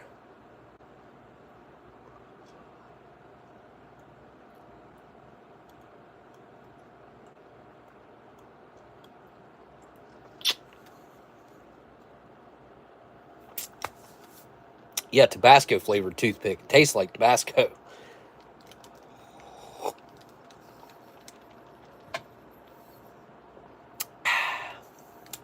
That's the only thing about those coffee beans, is when they break up, they're like little shards of glass almost. They're really, really sharp and hard. They kind of get stuck in your teeth a little bit, but I don't know why. But this peanut butter and the jam, both are tasting really good right now for some reason. I'm not usually a big peanut butter and jelly guy. I mean, I'll eat it sometimes. No, I won't. Usually won't go out of my way to eat it, but I will eat it if it's offered up, I guess. Or if I get it in a ration or something. But I don't usually go out of my way to eat peanut butter. I'm more of a jelly guy. Jam, whatever. Preserves. Apple butter. Love me some apple butter.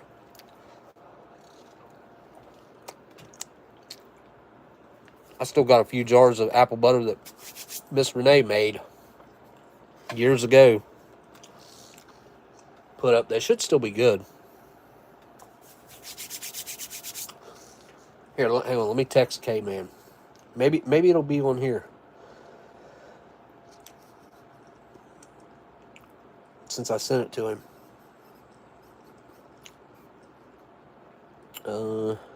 Nope.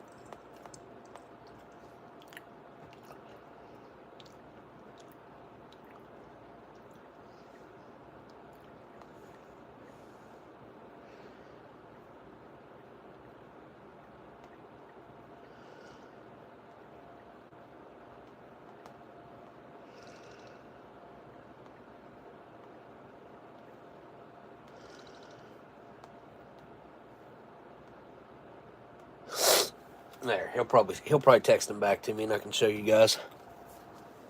All right, I'm finishing this piece of bread. Half with peanut butter, half with jam. Mmm.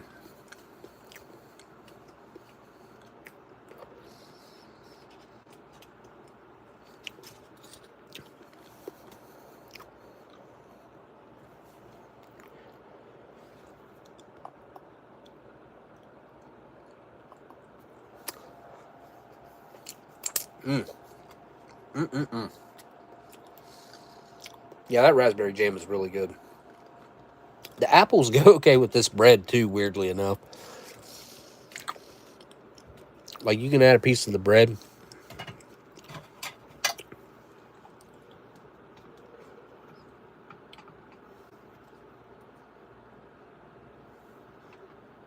In with an apple.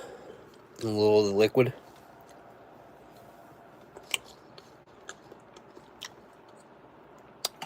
I don't know what you call that, but not bad. Kind of goes down the biscuit with apples type of road.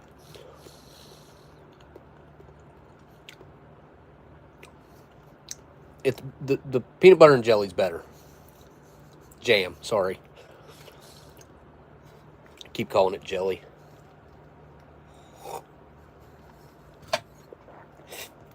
Even though I know it is not.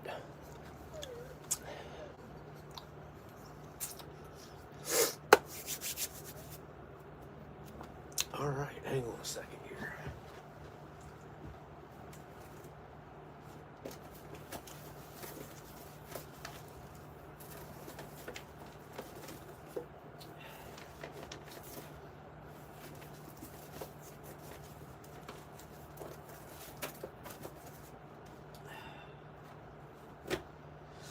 Huh. Delicious sent me some other packs of smokes a while back that were new international stuff, but I don't know what I've done with it. About time to freaking decorate for Christmas again. I'm not looking forward to that at all. I had a can of meat or something he sent too that I was supposed to try, didn't I? Did I do that already? Maybe I did.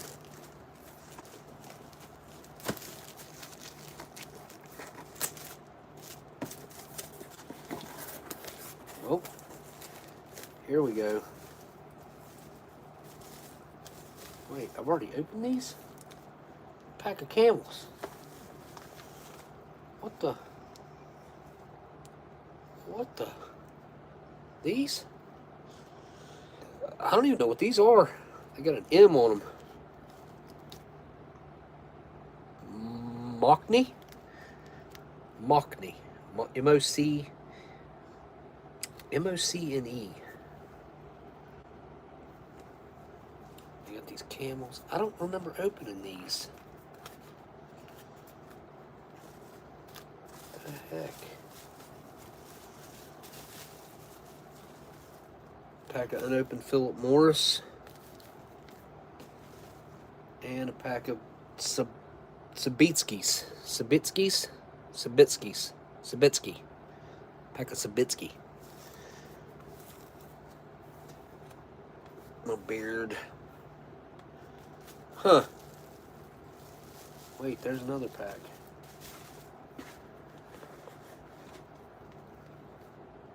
Of Sobrane London. Sobranie London.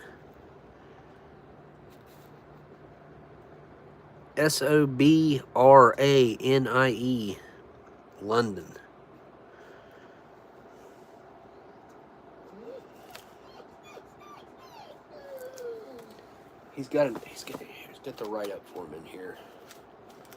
Huh. I smoked one of those already. Those are non-filters, by the way. I don't remember having one of these Camels. Oh,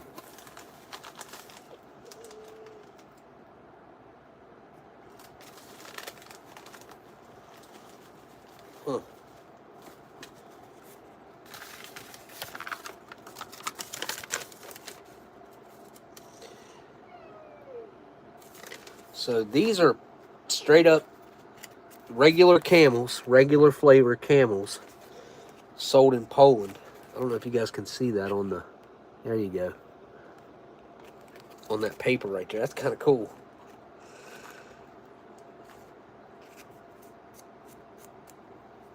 Really cool looking filter on it too. Huh. Stella.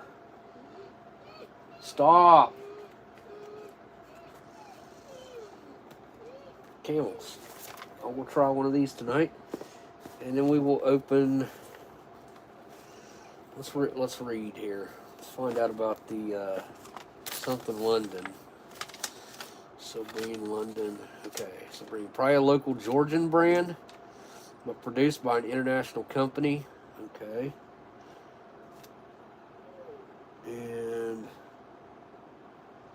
we got the Philip Morris Red. Those are also from Georgia.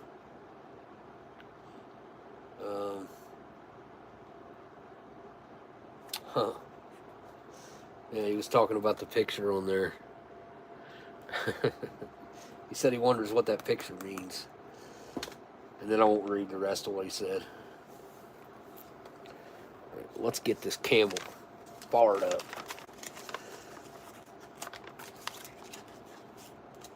Man, it's going to be cool to be able to put all my cigarettes on display. Oh, yeah. I'm going to have to build something for them. Plexiglass, little tiny shelves.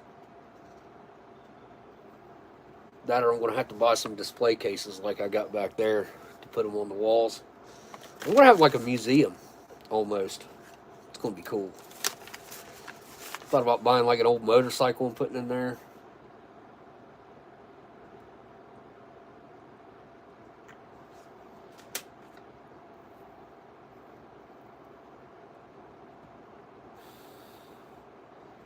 Okay.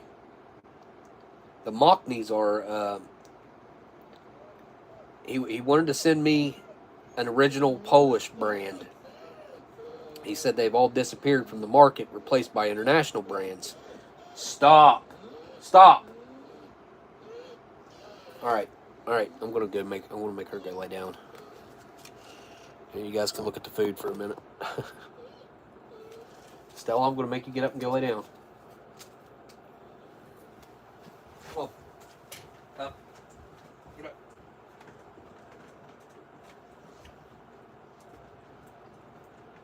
Go lay down. Good girl.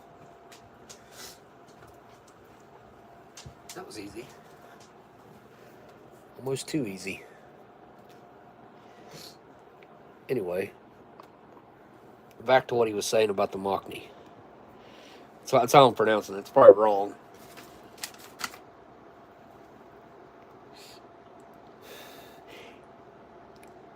This tastes nothing like a camel. I kind of do remember smoking one of these now and saying they don't taste like American camels. Like, not at all. Huh. They don't have that classic camel urea flavor to them. Very smooth. Very smooth. Camels are not typically a real smooth type of cigarette. They're usually, I would say, my personal opinion, more along the... They're not, like, super harsh, but they're not smooth either. Very easy to take a drag off of. You don't have to double hit it to feel like you got a hit. Sometimes that's... I find that with a medium or a light. I got to double toke it. Much higher quality than what they're selling us here in America. I can guarantee you that. Now, I think a lot of this probably has to do with what they charge. And look, I owe Delicious at least, or Peter is his actual name. Well, his American name. His Polish name's Piotr. I believe I'm pronouncing that correctly. Piotr. Or Piotr, maybe? Maybe that's how you pronounce it. I bet I gotta owe him a couple $100 at least. because I know cigarettes in other countries are exponentially more expensive than they are here, and they're expensive here, but I can only imagine that these were expensive. I need to send him. Yeah, yep, that needs to be on my agenda. Things to do. Actually, need to write that down. I'll make a note. I couldn't be more appreciative of him sending these things over here, because without him, I would never get a chance to try such exotic brands from all over. These are all from all over the place.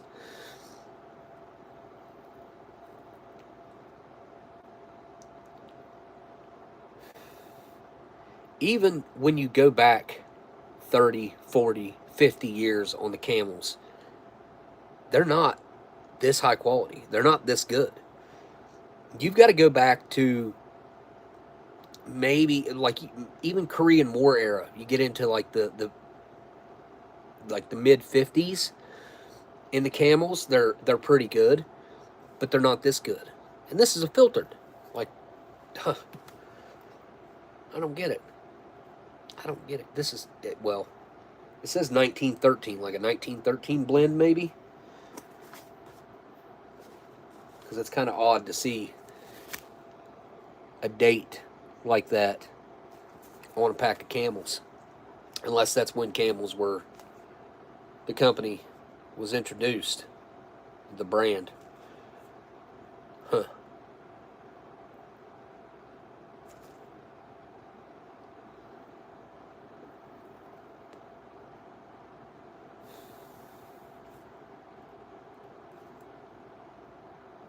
It just says it's a product of Poland. It doesn't say that the tobacco, it doesn't say anywhere on here that the tobacco came from America, which could explain a lot if this is not American tobacco. Man, I need to dye my beard again, I reckon. Thanksgiving's coming, so I guess I better dye it so I don't look so old.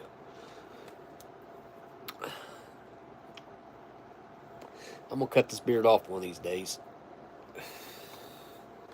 Don't know when, but when I do, I probably should make it like an internet thing, huh?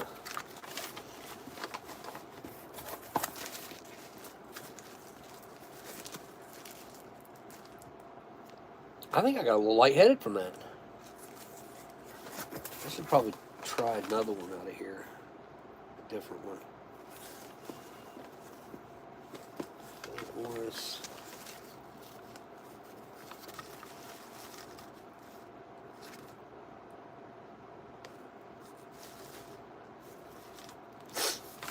We'll do it next time.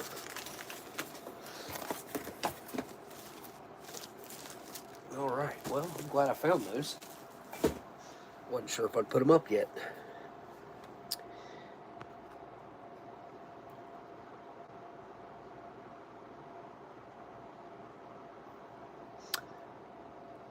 What is it now? What kind of puppies we talking about? Oh, your shelter's full of pit bulls? Well, our dog, Stella, the mother, was supposed to be full-blooded pit bull, but I'm not 100% sure that she is now. I'm pretty sure they had papers on her and everything, but whatever. But she must have gotten out. We were told that she was a product of I don't know if he's an American bulldog, British bulldog. I don't know. He's a bulldog of some kind, a little fat, like breathing problem bulldog was the father. But it seems that Stella is part Shar-Pei, and that's causing problems now. We've pretty much come to determine that we're pretty sure she's got Shar-Pei fever, which is it's not something that, it's not a one-time thing. It stays with her. I guess it is a one-time thing that stays with her.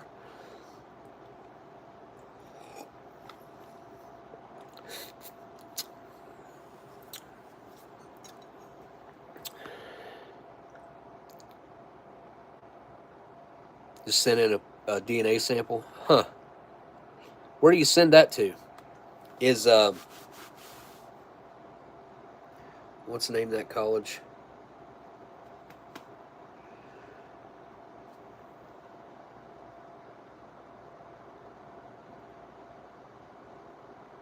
Why can I not think of this right now? The college that Andy off of The Office went to. Wow, having a brain fart. Cornell. Cornell, that's it. I was wanting to say Cornet. I was like, that's not it. I was like, I know. I mean, I know that's not it, but that's what I was wanting. I was wanting to say Cornet.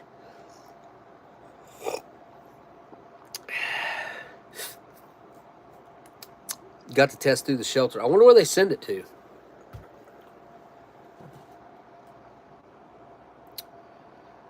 Oldest sister's dog is half pit, half retriever, maybe golden. There's a lot of mixed dogs out there.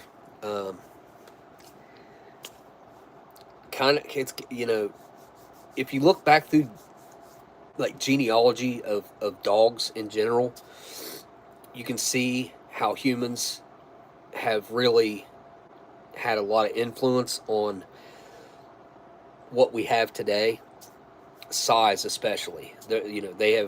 Humans have bred dogs that were born with mutation, especially the ones that are not necessarily even runts, but have like dwarfism.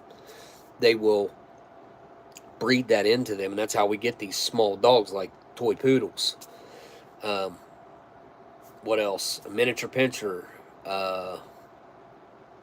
What other big dogs have turned into little dogs, like, pocket dogs, purse dogs. I mean, that's when we got Sebastian. Miss that little dude. He was a good dog. My buddy that I worked with just had to put his dog down. He had a little, I don't know if it was full-blooded Shih Tzu, but it was more or less a Shih Tzu. And he was as close to his dog as I was to mine. And, which me and him were like brothers. Like, I would do anything for that guy. His name's Sean Patterson. I worked with him for years, till the day I had my leg cut off.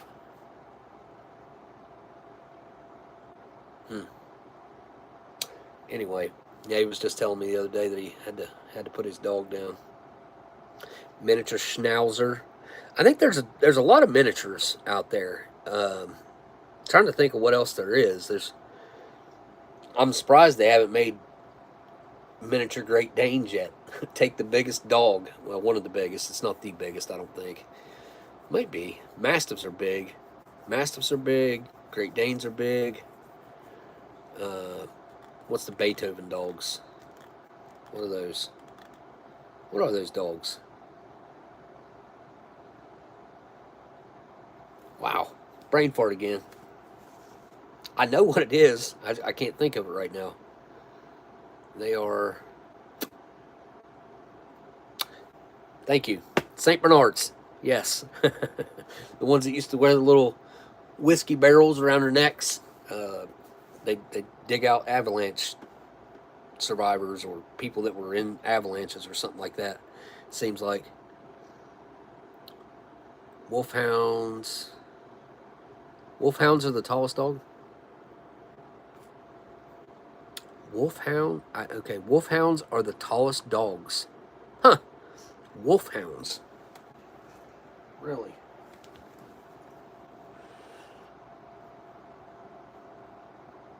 K-Man. Oh. Okay, K-Man sent me the pictures. Haha. Sweet. Okay, you guys want to see the diner and the cafe? Here we go.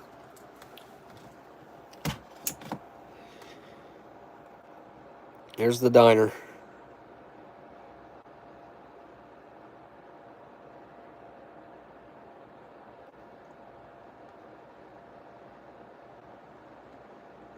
Should I call it Smokey's Diner? What should I, or should it not even be a diner? Should it just be a restaurant? Okay, and here's the cafe. This is going to be the one-bedroom apartment up there, and down here it's going to be my office and studio.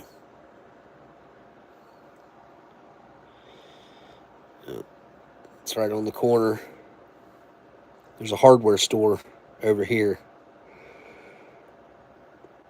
And the building couldn't be more square. I mean, it's in good shape as far as it hasn't settled, moved, or anything like that. There's the side of it.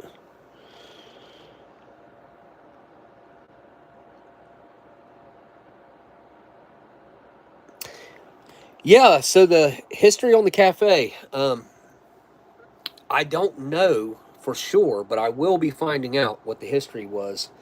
Because on the side, it looks like it used to have like a garage door. Amber said she thought it, like a long time ago, used to be a fire station. I'm not so sure that's correct, but it's possible that it was a bank at one point long time ago. And it looks like it could have been a bank, to be honest. It kind of has that look. I think that little bump out bay window on the front, I don't know what I'm going to do with that. I might take that off and actually know, because I don't know if I don't think that's original to the building. But I don't know how I would fix that, because I'll never get enough block to fill that in. Because I know you can't buy these blocks. Let me see if I can show you what these blocks look like. They're kind of weird looking. Let me see.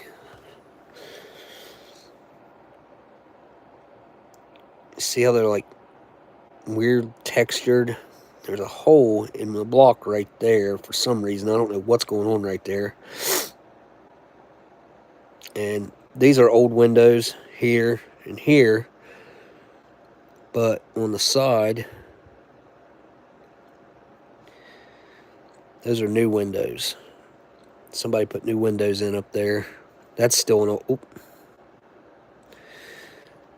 That's still an old window right there. So it's got some newer windows in it. And it's got some older windows in it.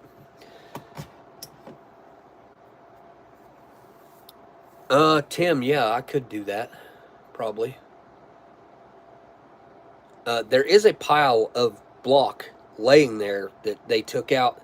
So somebody took a window out of it and then blocked it back in with cinder block. I think it's cinder block. I don't know why they done it that way. I don't like it. I don't like the way it looks. It could have been there was a exhaust for a fireplace. I don't know. I don't know. Maybe I'm wrong. Maybe it wasn't a window. Maybe it was something else. But they blocked it back in, and there's a pile of block laying there, but not enough to do that front. Which, I mean, I guess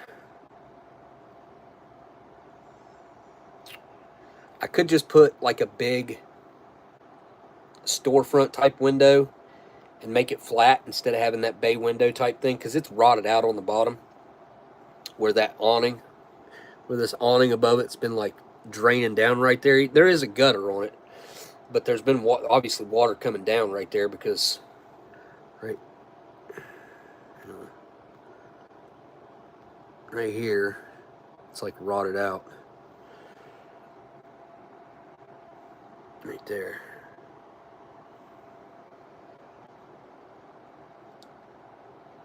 You know, I could be wrong. There could be there could be some block behind that. I didn't inspect the inside of that. It's got hardwood floors on the first floor. The second floor, I think it's just old. Well, it's just the wood, but the wood is solid. It's like every plank of wood is flush against each other, and then somebody built like a wooden drop down ceiling in it. And we're going to probably take that out, but we're going to have to put some sort of beam across through there for support across through the middle.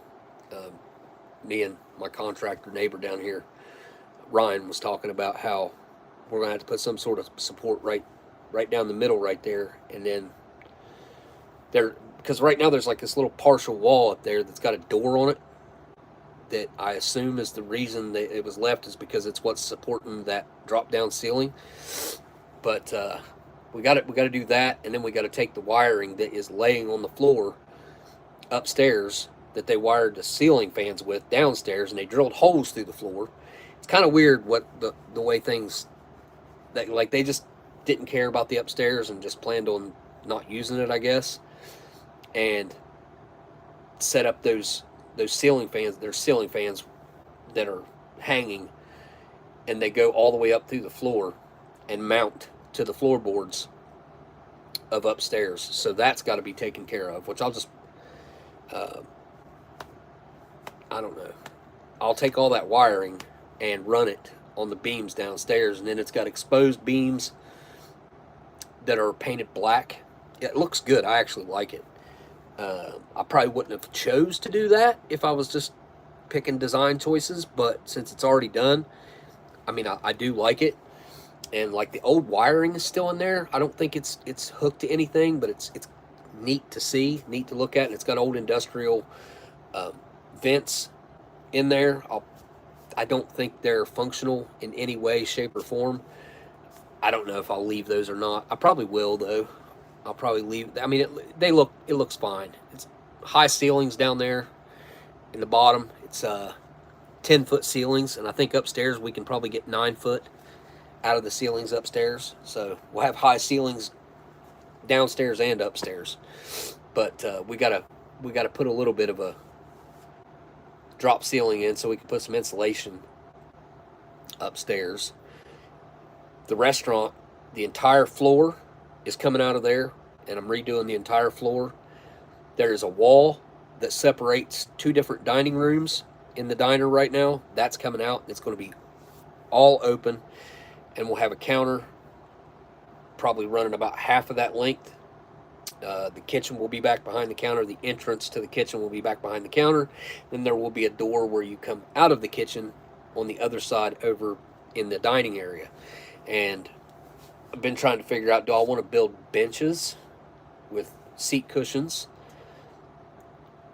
Think like Texas Roadhouse style booths, or do I want to put tables? Now, tables is definitely the cheaper way to go, but is that really? I just don't think it'll just look. It won't look the way I want it to look, I don't think. I don't know how difficult it will be to build out.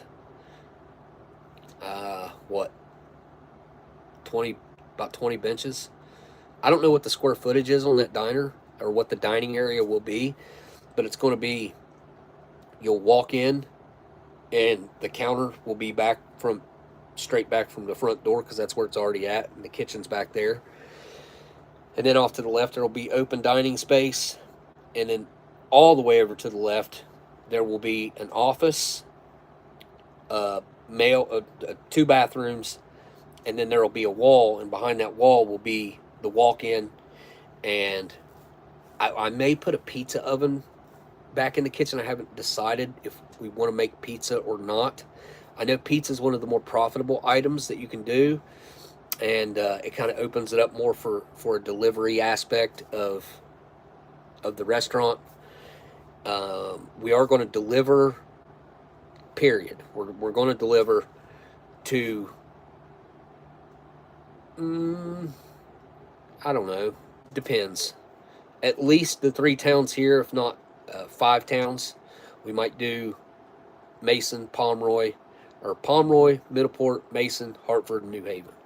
We might do all 5, but we might just start with the 3 in West Virginia, starting there. But I would like to get that Ohio crowd in, but I would have to make a minimum delivery, like the cost of, or the price of the order be, to take it to Ohio, it'd have to be like 35, probably. I don't know. I really don't know. If you're ordering $35 worth of food and then add some small delivery charge on top of there, whatever that may be. And like, I don't know how to do any of this stuff. I'm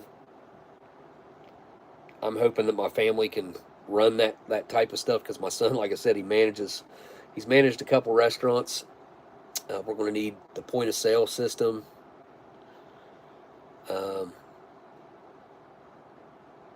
Obviously, they can handle the payroll, and then the whole card thing, like what do they charge, like 3% for every transaction? It's something crazy like that, and we got to figure out what the best way to deal with that or do that is. Obviously, encourage cash as much as possible, but that's probably wishful thinking. Most people do not carry cash, but I could offer a discount and just make it equal out the same. 3% discount if you bring cash. That way, it's the same for me if you bring cash as if it's card. That way, it's not affecting me to run the card. Everything's based on the same profit margins, cash or credit. That way, people that bring cash get a discount, and they realize that they might start bringing cash more. I think cash should be used more often. I'm sure you guys have heard me say that. I encourage everybody to carry cash. Actually, you should have a stash of cash just in case. Because you never know, especially the way things are going right now. My goodness. Who would have ever thought that less than 2 months before a transition that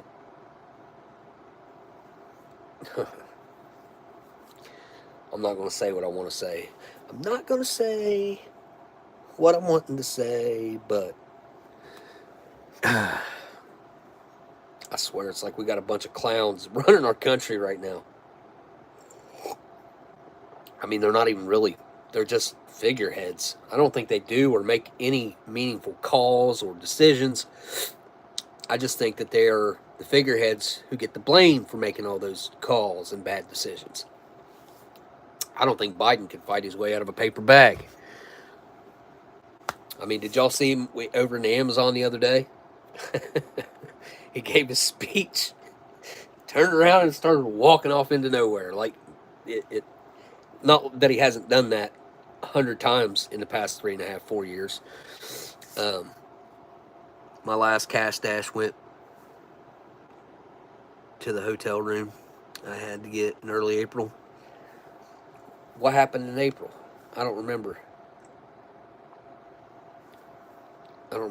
Unless you... I remember you went to a family reunion or something, or went to see family. Hopefully things are going to be looking up soon. Hopefully things are going to get better. Everything takes time, so expecting things to flip around overnight. I do think there has been a huge change that happened virtually overnight.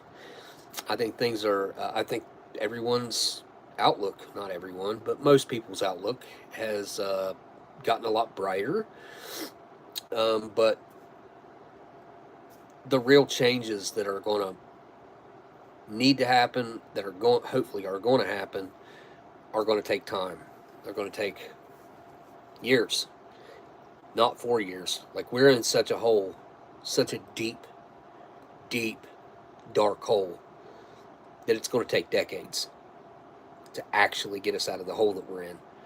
But we have hope. We have hope that Americans are resilient. We have dedication. We have drive. We have dreams, ambitions. Hopefully, the culture of wanting to be good and not just want to be different is going to take back over, because it used to be, when I was growing up, the way I remember things, maybe I'm wrong, but this is how I remember things, that Americans wanted to be a good example. We wanted to put forth a good example to the world of what it could be. At some point, we lost that. It's somewhat, maybe we didn't really, but in the media and our image to the world. It was lost to try to be as different as we could possibly be. Push the boundaries. Can we do this and get away with it? Will people accept it? I mean, I don't think that's what I don't think we need to do that. And I think it's quite clear that that hasn't worked out very well for us.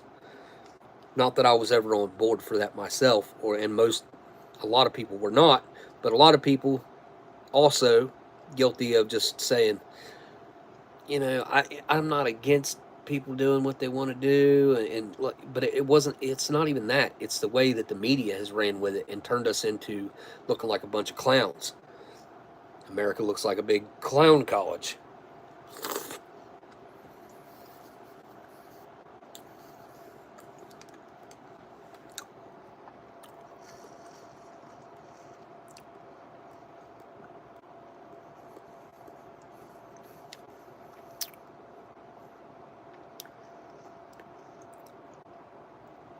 Ah, that's actually a good idea. Brainstrom? Am I saying that right? I'll buy me an ATM, and I'll make the ATM fee. That's a good idea. I only accept cash. Conveniently, there's an ATM right there, but there is a bank literally directly across the street from my restaurant spot. So if they don't want to pay the fee, walk across the road. If you bank with that bank, and you can go to the ATM for free. I mean, I'll run your card, but it's going to cost you an extra 3%. Because that's what they charge. I was looking into it already. But again, this is not really my cup of tea. I've never owned or ran a business.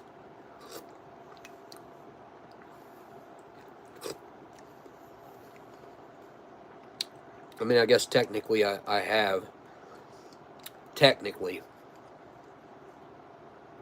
But really getting technical about it, I've made some content online, and technically that's a business.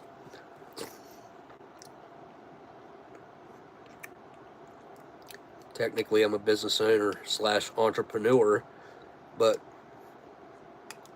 I think most of us that do YouTube don't consider ourselves that. Some of them do, though. Some of them are.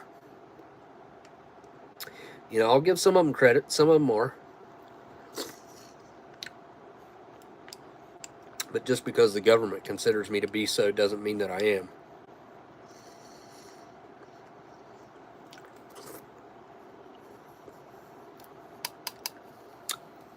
Tell you what, these taste a whole lot more healthy than the American version.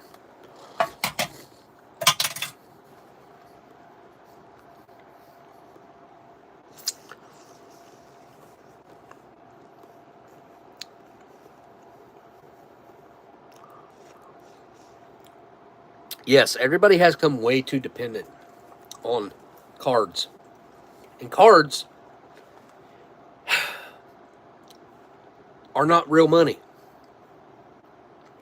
That money is just a number on a screen that your bank claims that it has, that it got a loan for, that never sees the cash for it. It's nothing's real anymore. Back whenever we first started using ATM cards and bank cards, it wasn't this way. It just wasn't. Like, the money that you had on that card was actually at the bank. Like, it was still there. Not long after it first started, though, I would call it like late 90s, early 2000s, that started to diminish quickly. I mean, it happened quickly. The more the bank realized that it could get away with not actually having the cash and just saying, yeah, here, this is just numbers on a screen, transacting back and forth. Like, get your cash. If you're not making money with that cash in a market or in a savings account of some kind, if you're not use cash. Really. We live in a cash-based society. Don't let them force us into a digital existence, because as soon as we allow them to do that, which we've almost already done it, to be honest, but if we ever give the reins over and say, okay, we'll just be digital, we'll go with the CBDC, a central bank digital currency, whatever. If we ever do that, just know that's the end. It's over. From that point on, if you do something that they do not like, they have control over you. They can make it to where you can't go anywhere. You can't pay to buy gasoline. You can't buy food in any area other than where they say you can buy food, or they can say you can't buy food anywhere. They can say you can't buy gasoline. They can say, hell, by that point, they'll make it to where your car won't even start. Like, we've got to take control back. We've already let them have way too much control. Way too much. And especially when it comes to banking and money. It's really sad. 1913, beginning of the end. I don't care what anybody says. And the people that were fighting against it, well, they're at the bottom of the ocean. And it got passed, just like the Patriot Act, in the middle of the night.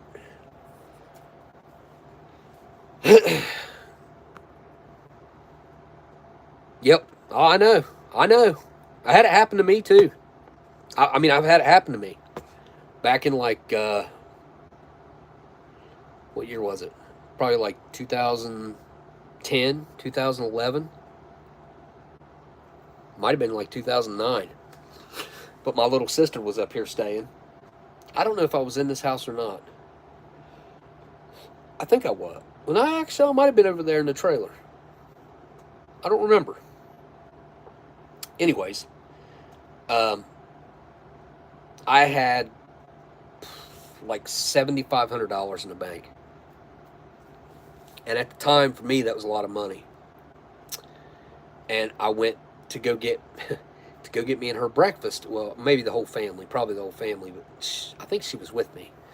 Anyways, I went down to Tudor's. The Tudor's my son's running now.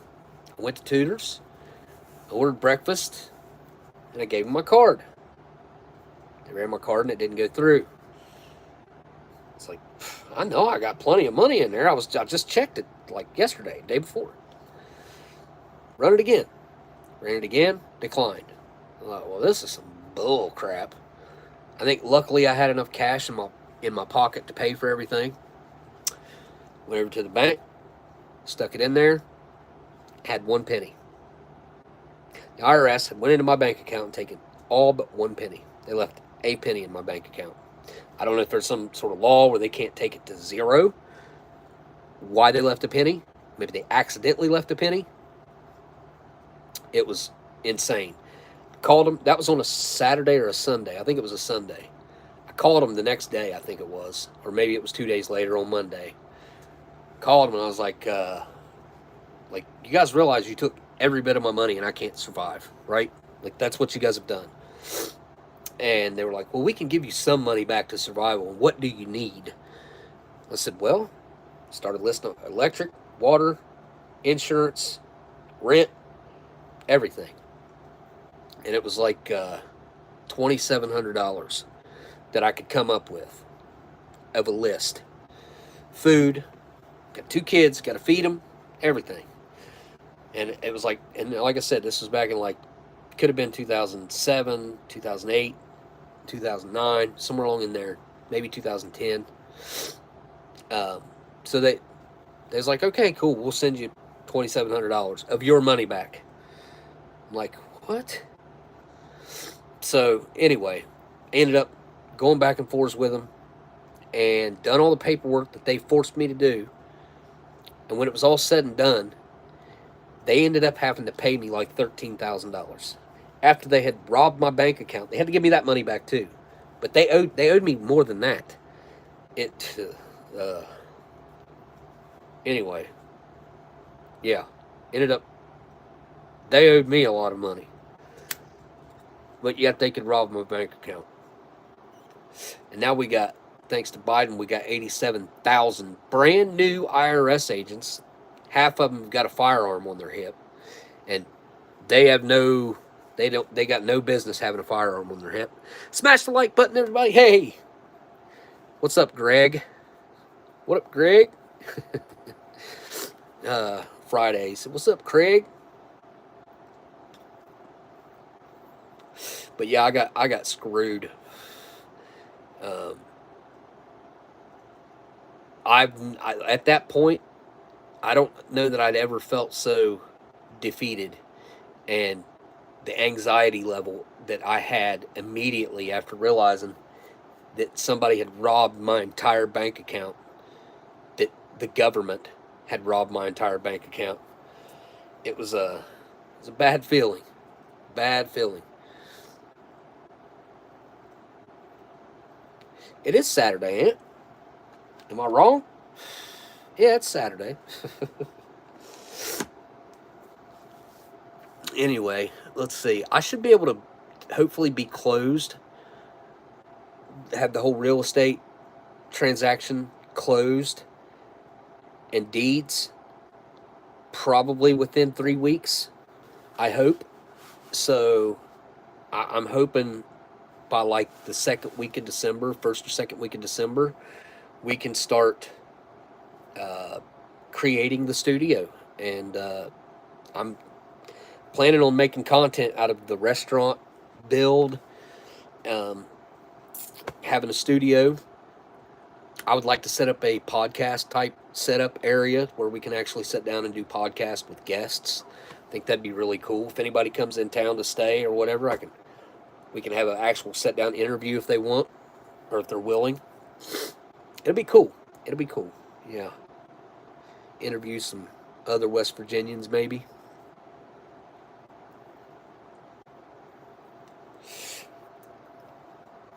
I'll get my buddy that works for SNL, works at it. Well, he's the special effects director at SNL. I'll get him to come in and I'll interview him. Because as to my knowledge, he's never been interviewed.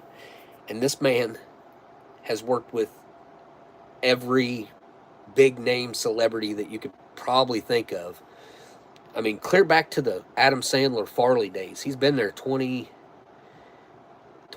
years now, 28, 29 years as the special effects director. He's had a crazy work experience, work history, and he only works like 3 days a week, Thursday, Friday, and Saturday. They do a live, like, walkthrough kind of on Thursday, and then they do a mock Friday, or a mock Saturday on Friday, and then everything's live on Saturday. It's pretty cool. It's pretty cool.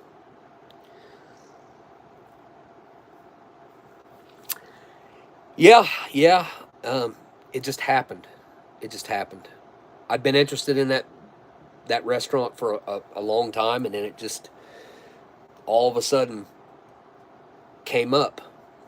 And there's been a lot of stuff come up over the past week, and I've got thoughts and ideas on another much larger venture than the restaurant and, obviously studio, cafe, that I'm going to put that apartment up there and probably slap it up on Airbnb. It might rent a couple times a month or something. Mothman Time might rent out a few times then when that festival's going on. But I mean, if putting it on Airbnb generates enough to pay the taxes on it or something, or pay the electric bill on it, then I'll be happy. Anything a little extra from that, because I don't foresee that any way for that to make money outside of having a place to actually make content, hire somebody to come in, help film and edit, and we will be off to the races. To actually have a space set up, it's going to be good. It's going to be good. I have a feeling that things are going to be different now. It's going to change a lot. And I'll be able to take all of my massive amount of rations that I have accumulated not just rations, just old food, old drinks. Honestly, I don't even know half the stuff that I have because I've had to put it in totes or store it, or it's buried underneath the other stuff. And when Christmas time comes around, like it is, I end up having to clear everything out of here. And when I do that, I'll end up boxing it up, toting it up, and I got to put it up, and then getting that stuff back out again. It never happens. I get some of it back out, what I need, and then I can't find half the stuff that I'm wanting to find. So yeah. What?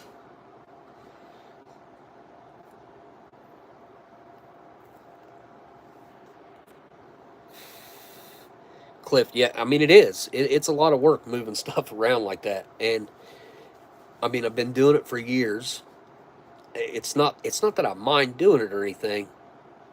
It's just I don't have the space. I've ran out of space here, and I plan on building the house, but now the house build is kind of going on the back burner for this project because the person that I'm going to have renovating the restaurant and the cafe, which is just going to be really mainly the apartment upstairs. The studio is going to need some new flooring in because most of it is hardwood in the front, and then there's a section where there's a bar there. A bar. It's a bar, right? Counter bar, whatever. It's got bar stools on the other side of it, I think. But I mean, that place used to be ran as a restaurant years ago. Like, I don't know, 10, 15 years ago, there was a pizza place in there. And then up until pandemic time, a couple years ago, 2, 3 years ago, there was a cafe in there. And I don't know I never went in there. My son worked for the woman with the cafe in the summertime a couple of times, so he probably knows more about the building than I do. I mean, I went and looked at it, looked inside it and out, but there's area in the floor where there's tile down right now that's going to have to be probably just taken up and put new flooring down. And then there's a bathroom underneath the stairs. It's just a half bath, like for the business. I'll probably have to expand that. I was thinking I would expand that and put an actual bathroom down there. I mean, that space is quite large. I don't know. We'll see. We'll see. Because I think I'm going to at least section off another room so that I do have a like sit down podcast style area that a door can be shut on and it can be soundproof. So that's an idea that I've got. But yeah, it's going to be, I don't know, anybody that didn't see the pictures earlier, I'll show you again. The restaurant and what will be my studio.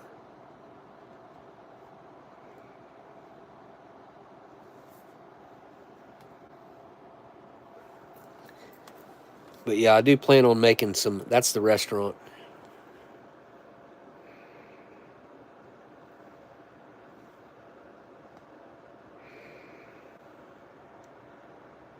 Going to have to do some landscaping here. I'm going to have to put a sign on here. I don't know what my sign's going to look like, so I got to figure out and get that designed.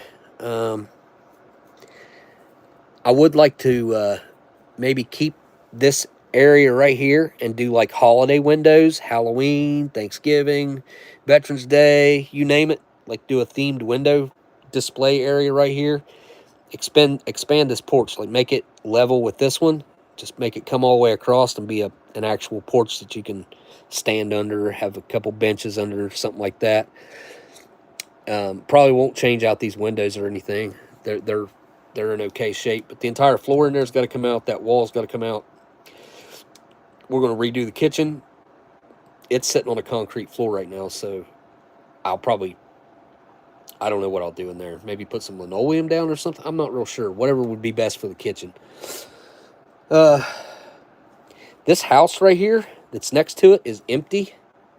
So, I don't know. But parking-wise, like people used to park all the way up through here on the side right here. And then you can park all the way down the road, all the way down the road, and on the other side of the road over here. So I think we'll be okay parking wise for now. If it's successful enough, maybe we'll move to a different location down in Mason somewhere. I think there was an open spot where we could probably put a restaurant down there, but yeah, we shall see. And then there's what will be the studio / apartment upstairs.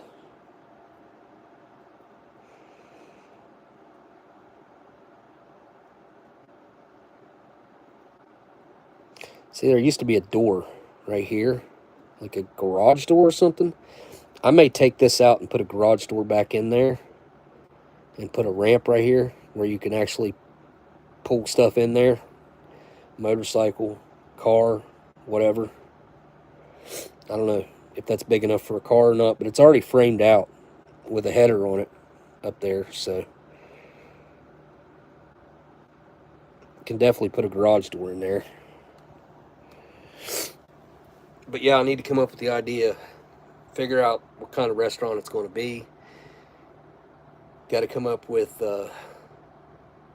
logos for the signs. Probably do some sort of merchandise, t-shirts, coffee cups.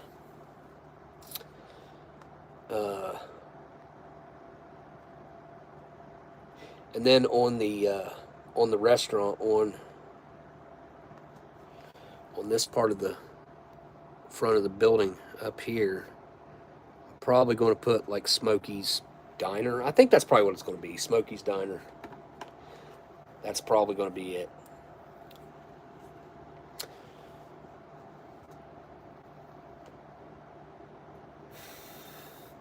What's much easier to keep clean? FRP. Kitchen tile is really tough and stands up to be in a kitchen usually. Reddish orange. The only thing is the grout.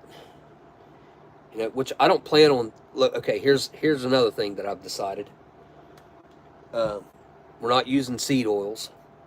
We're going to use like tallow to deep fry.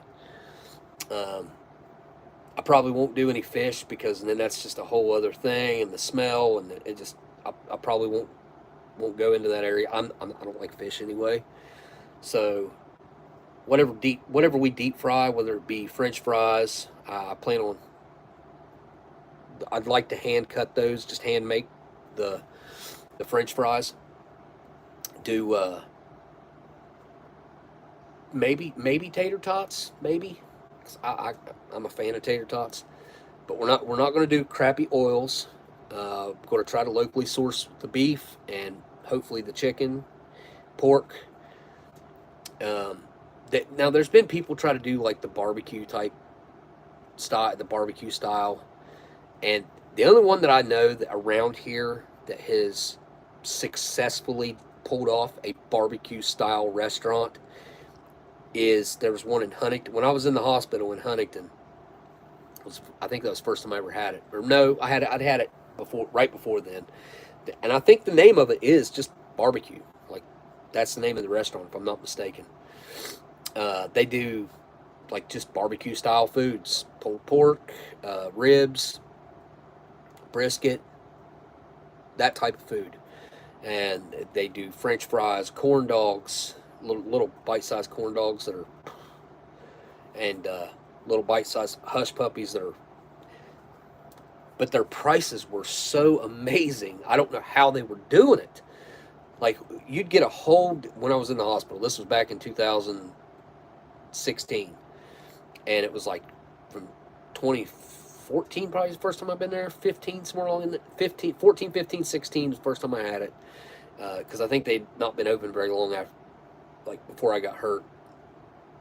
And whenever I finally got my appetite back and I wasn't in so much pain that I could actually eat, that was the first thing I had Amber go get me was a plate from that barbecue place. They're the only ones I know around here that have made that work.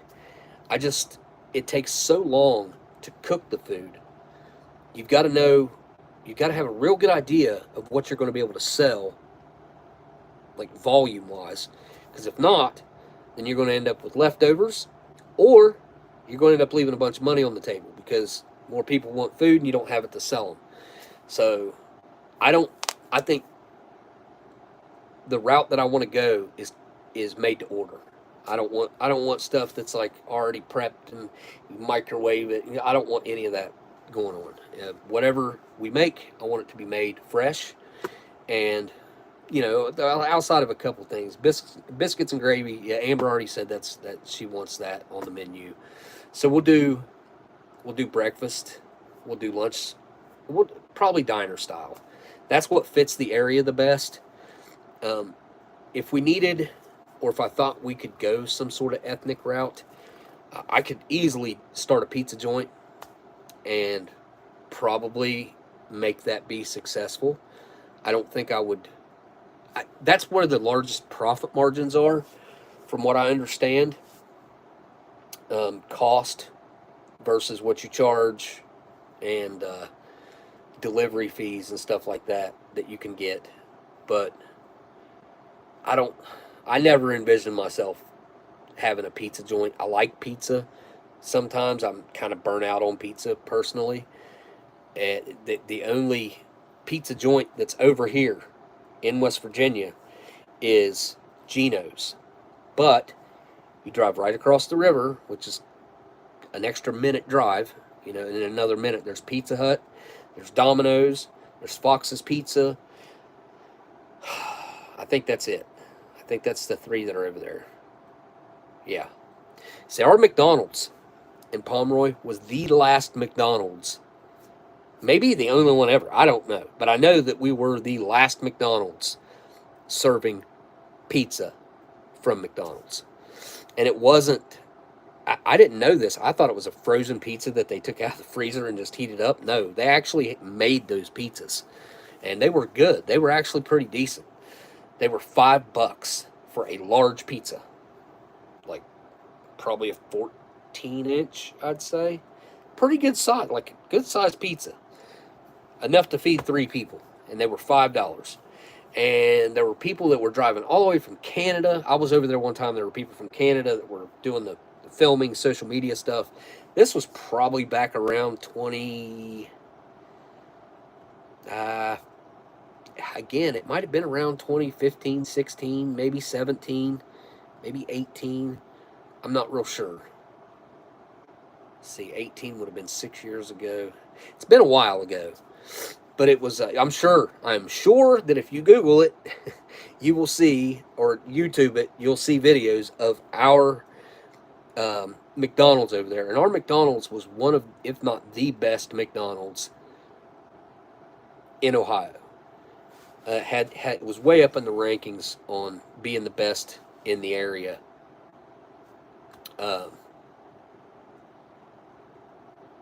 So I don't know. Nothing. I've eaten at McDonald's all over the country, and none of them taste like our McDonald's. Our McDonald's is just better all around.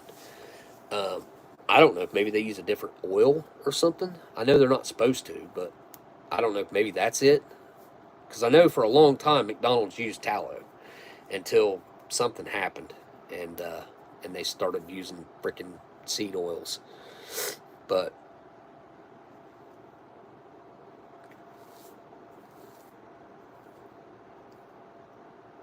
I like the Northern Nights on Fongs. What about homemade? Are we talking about pizza? Investor's Pizza is something I don't really care for. It's okay on occasion.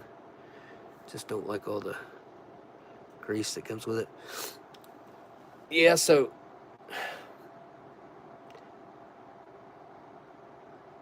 like if I'm going to have a pizza, I guess I have cheap taste. I prefer Domino's over any of the pizzas that we have around here. Pizza Hut, it's kind of inconsistent. Our Pizza Hut is. I don't know if all of them are, but our Pizza Hut is rather inconsistent on its flavor. And then you got Fox's, which is, I feel like I don't know if they use like a cheap cheese or what it is. It tastes cheap. Domino's, it's consistent. I like their thin crust. I like most of their pizzas. Actually, their sauce leaves a little bit to be desired. But and then Geno's is a very unique and acquired taste. Their sauce is different, and their cheese, it's a different tasting pizza to me. I've never tasted another pizza that tastes like Geno's does. Geno's is unique. I don't know what makes it so unique exactly, but it is. And I'm not a huge fan of it. Most people that live around here do like Geno's, but Geno's has went way downhill over the past few years. I feel like it's a dying restaurant. I feel like Geno's and Tudor's both were owned by the same guy, started by the same guy. So Tudor's Biscuit World and Geno's Pizza and Pub, is that what it's called? Anyway, Geno's, same guy, old man. He used to really take pride in the restaurant, and he started them around here. Now they've branched out. They're all over West Virginia, some in Ohio. I think Tudor's in Ohio. Maybe not. Maybe Tudor's is not in Ohio. Can't think of one. I can't think of seeing one in Ohio. I know Tudor's is in Kentucky. Anyway, the old man that started them, like I used to see him in the old Geno's that was around here. But Geno's over the past few years, I think some staff related, and then it just kind of, I don't know. The whole thing just feels like it's ran down. They don't really care about it. Now, Tudor's, since my son has taken over, went from probably being ready to close within a month or two to now being a thriving restaurant. Thriving. And they're only open till 2 p.m., like I mentioned earlier to you guys. I don't know why they have not. And my son's been trying to tell him, like, you need to extend the hours. You need to open the place up longer. You won't regret opening up longer. People, when they figure out that we're open past 2 p.m., people will be in here. But the guy won't listen. He still wants to close at 2 o'clock. So Tudor's is more of a breakfast-focused breakfast restaurant, you know. Didn't used to be. I mean, they have, like, pulled pork sandwiches. They have different sandwiches that are all right. They do beans and cornbread, so that's more of a lunch, dinner item. What else does Tudor's do? It's mainly breakfast focused, though. And I'm sure that's where most of their business comes from, is breakfast time. But I guess Alex has got them lined up all the way around the building, back to the road, in the drive-thru, and then the restaurant itself is full in the morning, so I hope he does the same thing for a restaurant that that he'll be running. And like the whole reason for this is to have something to give to my kids that they can make money with and let them have. So I hope that they take it seriously. And if they don't, I'll fire them, and I'll hire somebody who will. So at least there will be a restaurant there that I can leave behind to my family. I'm not going to be around forever. Fresh Slice makes all their pizza dough fresh in store. It's made with whole grains. See, there's a bar right up the road from me that's for sale right now as well. And they just put a pizza oven in recently. And I was talking to the guy that owns that place, and he was telling me how they hand make their dough. And he's like, the first time they done it, they made enough dough to make 54 pizzas. And he's like, they sold out, like, real quick. He's like, the next time we done it, he only made enough dough for, like, I want to say he said like 28 or 30 pizzas. But he had to make the dough and then let it rise for a day, I guess. I don't know. It was like a 3-day process, or the third day you make it and sell it. Make it into the pizza and sell it. But it was like he had to plan ahead. But the second time he said the second time he done it, there were pre-orders for the pizzas, and they were gone before he ever even made them. So there's a market for stuff like that around here, obviously, but I just don't. Maybe I just add pizza to the menu. So we do pizza also. I don't know. I don't know if I want to do that, because pizza is a restaurant all in itself. Pizza can be the focus of an entire restaurant. You know, pizza and pasta. I don't know. I don't want to. I don't want it to be too difficult. I don't want the menu to be ridiculous. I don't want there to be 100 items on a menu. We're not. I'm not talking about drinks or milkshakes or. Amber's already said she wants to do homemade pies and desserts, which I think will probably kill it on the dessert side of things, because she can make pretty good desserts. Well, if I do pizzas, I'm putting a pizza oven in. I'm not going to fool around with trying to cook it in an oven, or a standard oven, a stove oven, whatever. I guess that's what you call it. Just the oven. We're going to put a pizza oven in. If we're going to do pizza, we're just going to do. We're going to have a pizza oven. I don't know. Like, I think you can probably have a pizza oven put in for. I don't know. I'll bet you probably a couple grand, but you want to be able to cook probably. What, you want one big enough to cook at least 2 or 3 pizzas at a time, I would think. Because if you got a good pizza oven that gets real hot, like you're talking, you can cook a pizza in like, 3 to 5 minutes, roughly? Oh, I think. I've never worked in a pizza place, and I've never used a pizza oven, so I don't know. I've seen it on TV. That's it. And I think the last time I seen someone using a pizza oven on TV, they cooked pizza in about 3 minutes. Could be wrong.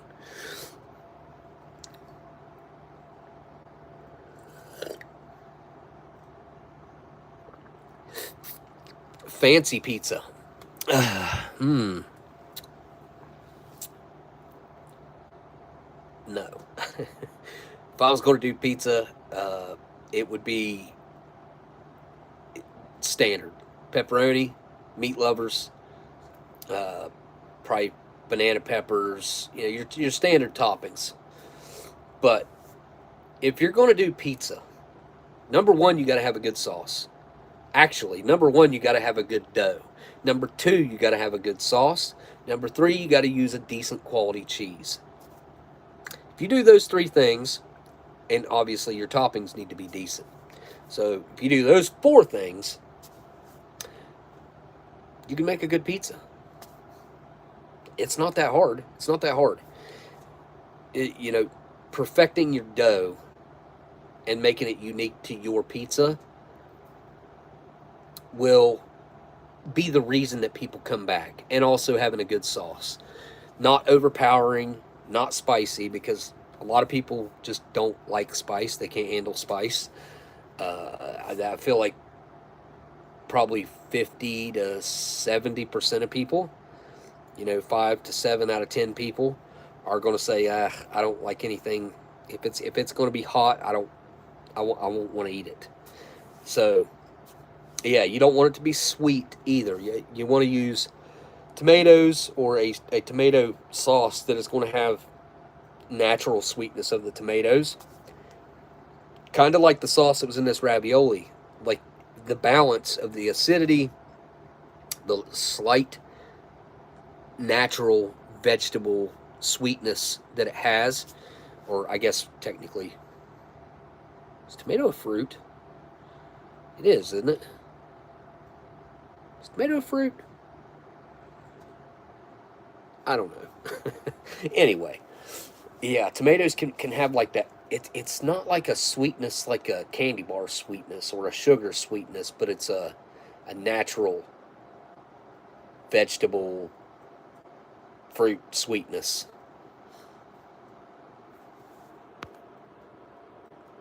Oh, it is. Yes. Yes, yes, yes. Semi-bland for the masses. Yeah. I mean, that's pretty much like, you want to make it just unique enough that it gives it a flavor that is stand out your own, but you also don't want to go so far that it turns people off because they don't like spice or because they don't like garlic. You can oregano, garlic, onion. You can overdo any one of those, and it's going to turn the majority of people off. So you got to balance that out. I feel like my palate is universal enough that if it jives with my palate, then it'll jive with most people. Like, most people will like it. But again, the dough, without the proper dough and sauce, there's no point in even moving on to the cheese and the pepperoni. I think using an old style pepperoni, the kind that curl up, that Amber's a huge fan of those style pepperonis. Now, they're a little more spicy than a regular flat pepperoni, but I like them a lot more myself. Now, I think it's good to mix the two, regular pepperoni and those. And the people that don't like them, they can pick off the old school, the old style, or they can just say, we want New World pepperoni, or we want old style pepperoni, or we want both. Make a really killer tomato sauce. Also taught my brother's girlfriend, and now she makes us killer pizzas. You know, I always liked the, it's going to sound stupid, and it's going to make me sound as cheap and like trashy as I could possibly be. But the old Chef Boyardee pizzas that that you put you kneaded out the dough, and you made the homemade pizza kits. The sauce that they used to come with this, like, the boxes for them were tall. They were probably 12-inch boxes, 12-inch tall boxes, and they would come with a really tall can of pizza sauce. I used to love to clean that up. Like, when Mom or my grandma or whoever would make the Chef Boyardee pizzas, like, I'd ask them to leave me just a little bit of sauce in there, and I'd clean out what they couldn't scrape out. I love that Chef Boyardee sauce. And it's real light on the oregano, and it's thin. It's a thinner sauce. It's not thick. I don't know why I like that, but I feel like that's a common flavor that a lot of palates in this general area. So if I could match that flavor and consistency, that'd probably be a decent type of sauce to use. How about, instead of half and half, you make extra large pizza that could be 3 different flavors? I mean, I could have somebody make up a jig, more or less, that you could set right over top of your dough after you put your sauce. And then I prefer to have my cheese over top of my toppings instead of putting the cheese on and then the toppings on, because I feel like when you put the toppings on top of the cheese, a lot of times they stay loose. I prefer the cheese to melt over top of the toppings and kind of somewhat hide them, but also make them attached to the pizza. But you could do a even 3-way split jig. I don't know how you do 3-way, though, for a pizza, unless you did a rectangle pizza. If you did a rectangle pizza, you could easily do a 3-way split, but I don't know how you could do a 3-way split. But you could do a half and half easy. 3-way, but anyways, I could weld up something to set over top easy. Earlier, about the tallow. Oh, 100%. I'm not, look, again, I want to eat what I'm going to make. I don't want it to be as cheap as it can possibly be. But I also don't want to use products that cost me so much that I can't make anything, that I can't make any money doing it. Because I got to be able to pay the wages of the people that work there and hopefully squeak out a little bit of profit. That's the goal. I mean, again, if I could profit $1,000 a month off the place, it'll take me forever to pay it off that way, but at least it's making something. And I'll also have the building, as an asset. So that's a win-win. But being able to pay decent wages, I've been thinking about what kind of wages I want to pay. And if Alex can do for this place what he's done for tutors, I should easily be able to pay him like $23 an hour.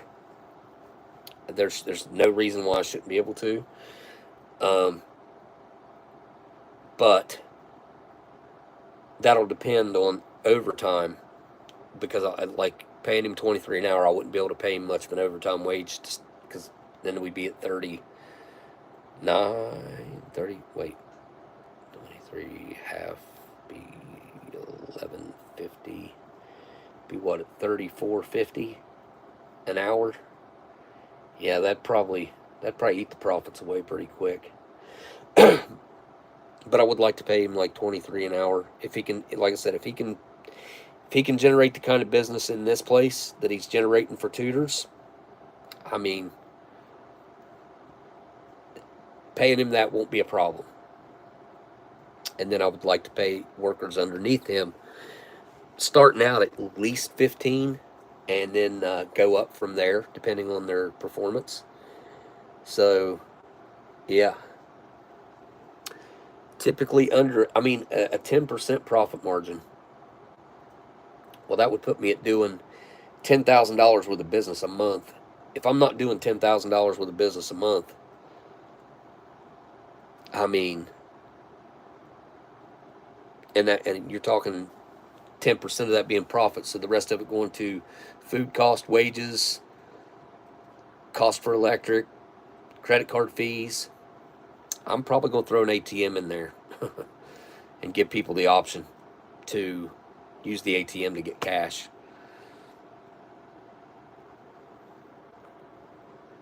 Baked all the muffins, croissants, and danishes. What was it, Tim? A good convection oven. So it's already got a really nice industrial double oven with 8 burners on top. It's got a great big hood already. I actually didn't get an equipment list of what all was in there.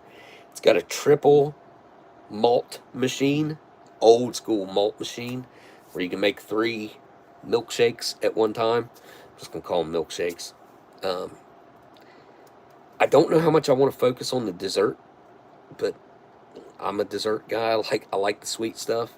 So doing different ice creams, I don't know how far I want to get into that, but she wants to do pies and cakes and stuff. That's fine. They'll display nicely in a nice display case on the counter. I'm down with that. Got to start looking right now for any type of secondhand equipment or equipment that, it's got to be nice, but like a pie case or display case thing. I would need something like, there's one there already. It's just, it's old.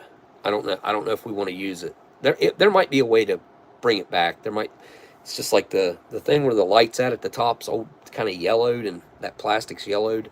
I'm sure that I could put something else in there. I don't know what kind of shape it's in. I'm starting to lose my voice. But yeah, I keep coming back to the diner style. I don't know. Again, I could easily do a pizza shop and compete with Geno's, and honestly, probably put them out of business. To be just 100%. Life's been in the way lately, and I apologize for not being here. What about making your pizza crust out of naan bread? That could be an amazing, unique pizza crust, perhaps. I have never tried that. Just the other day, thank you for the super chat, by the way, LC. Just the other day, I saw someone. Who was that?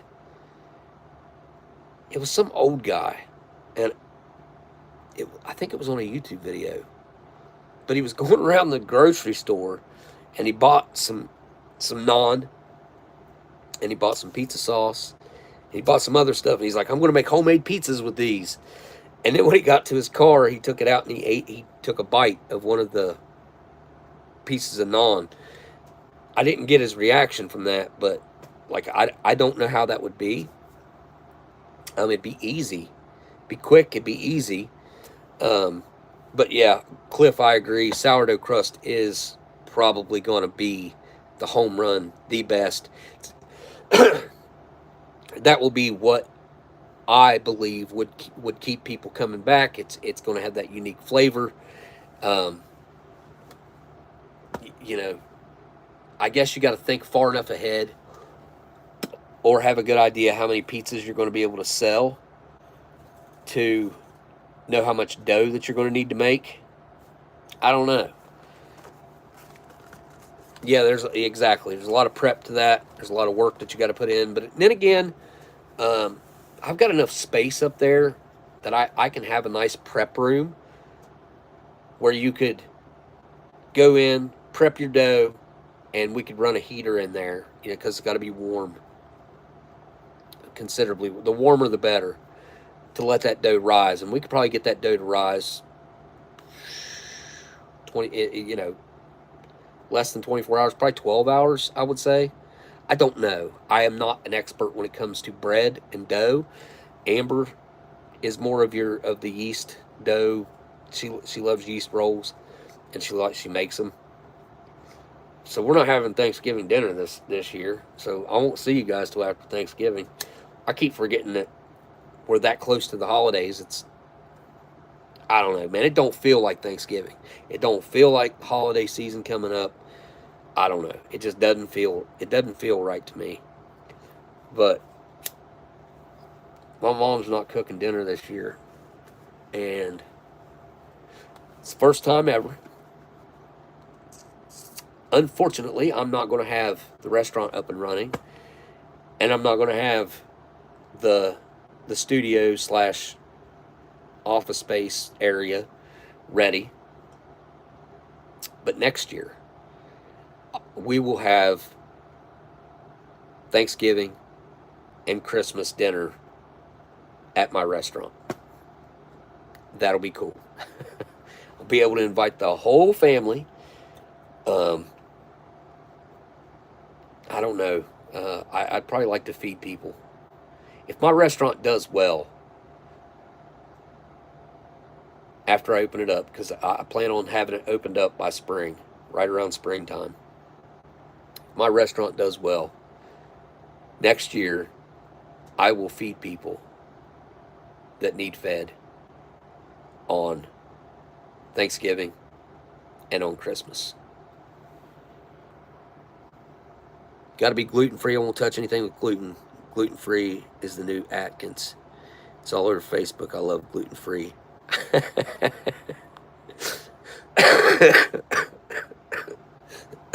It's just the way you texted that out, and it made me think of have you seen the episode of South Park where they talk about gluten? It's hilarious, man. South Park has done some. Like I used to really not like that show, and I have watched it. I don't know, past couple years. I've seen. I can't stand the first few years of it. I don't know, probably 4 or 5 years of it, maybe. But after it starts getting a little more modern, and they start kind of addressing more of the issues and stuff.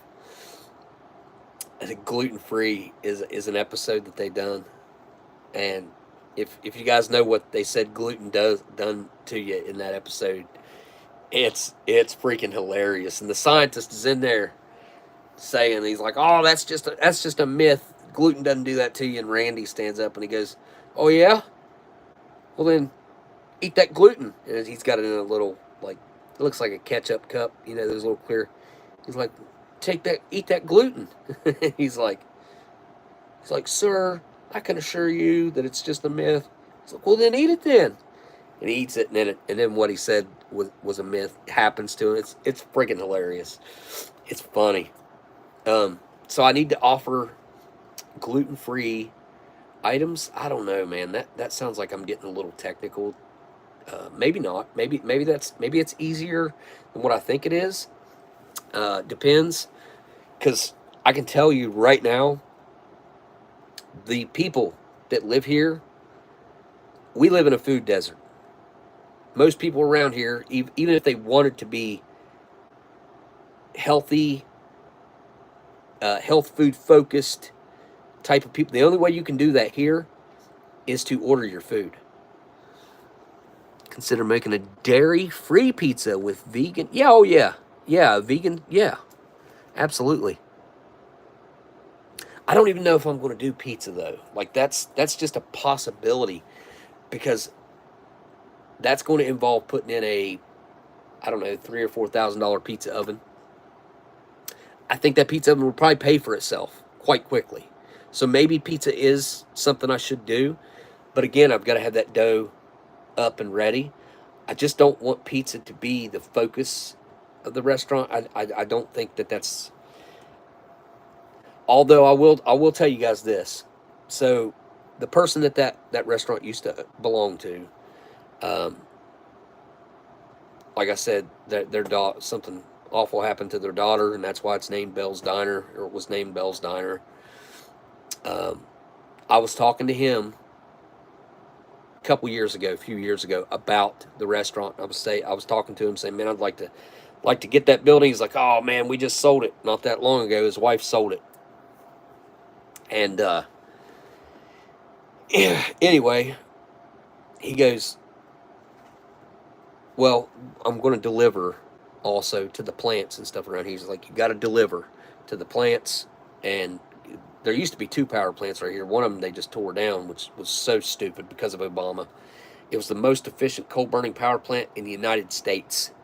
It made more kilowatt hours per pound of coal than any other coal burning power plant in the United States. And they tore it down. It was built in the late 30s, early 40s, I believe. Freaking sad, man. And Japan bought it. Come over here, loaded up the everything off the turbine room floor, the turbines, onto barges, took them down wherever. I guess they probably took them down the Mississippi, down to the Gulf of Mexico, put them on ships, and they're in Japan. I'm sure they're in Japan functioning right now. It was also the cleanest coal burning power plant. But because of all the restrictions that Obama put forth, they were wanting to put scrubbers on them, and they were wanting to do all this other stuff, and it was going to cost more to do all that than it was worth, they said, to just keep them, to just tear it down, shut it down. Which they got to run for like 5 years after that mandate or whatever. Maybe it was even longer than that. Maybe it was 9 years. They had to slowly taper down and then shut down. We have some local places that open in the morning and close mid-afternoon. People stop in for coffee on the way to work. Yeah. Yeah, so that's what Tudor's is right now. That's what my son's managing right now, is mainly a breakfast place. If you got a diner, you can do breakfast, lunch, and dinner. Like, you can do it all. And I was thinking, like, being open from 6 to 10, 6 to 9 maybe. I feel like most things around here close too early. So, I don't know. It'll depend on, like, how my son's wanting, like, what he's wanting to work, what they're wanting to work. Because I'm not doing it. I'm not working there. I'll come in and say hello to people. I'll explain what the mission of the restaurant is to pay a good wage. And I thought about possibly doing a 10% of all the profits go to Wounded Warrior. That's what I'm thinking. We shall see. I have to contact Wounded Warrior and see if they'd be willing to work with me.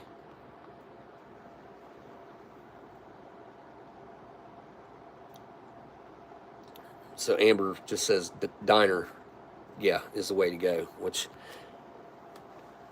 I asked ChatGPT what the best restaurant based on the population and everything that it could find online about my area. And its first suggestion, number one suggestion, was a diner. So I went down the list and went through that, and then I went through and had it build a menu. Then I had it take that menu and put prices on that menu, which I don't fully agree with all the prices that it came up with, but maybe I'm wrong. We'll see what it's going to cost to source all of the food and then break down what the profit margins are on each food item. So we'll see.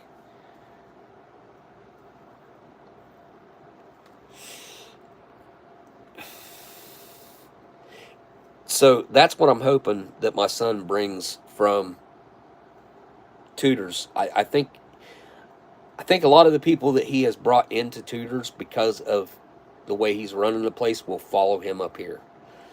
So those will be some regulars that will come in there. And then also almost across the street, like half a block, I think it's about half a block down the street, there's a small old folks home. I don't know how many people are in there now. I really don't. But they don't have anywhere to go. Like those old folks, they can't. I don't even know how many of them can get out and about. But I mean, it's half a block. It's certainly within walking distance of anybody who can walk, even with a walker. If you're on a walker, you could make this walk. If you wanted to get out, come over, sit down, have a cup of coffee, and order, I don't know, a piece of pie or whatever old people want to eat. I don't know. They got diabetes. They want to eat a piece of cake or something. I don't friggin' know. But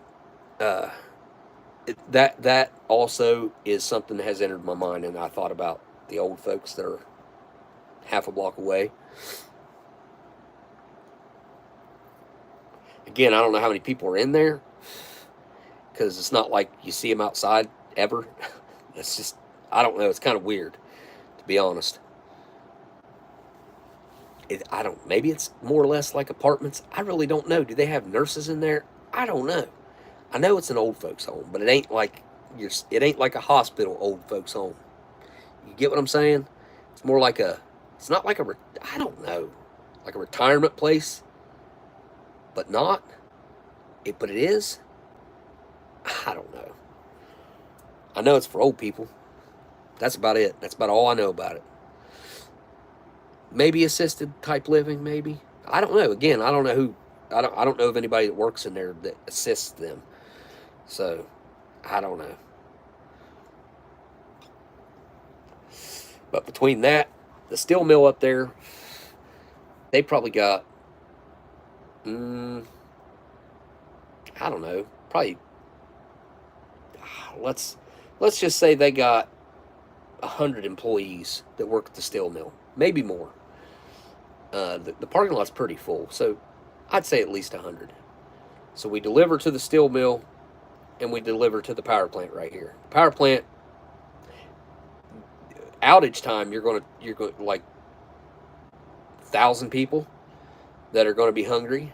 You know, most guys bring their lunch to work every day, but if they have an option to where they can get something, that they'll eat out. You know, they'll go to lunch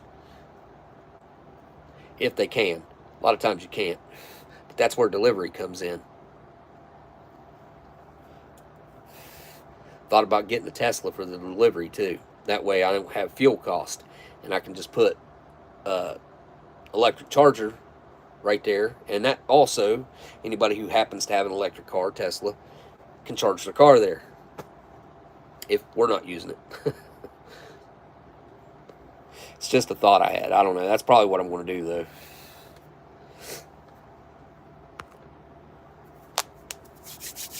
Kids menu, 100%.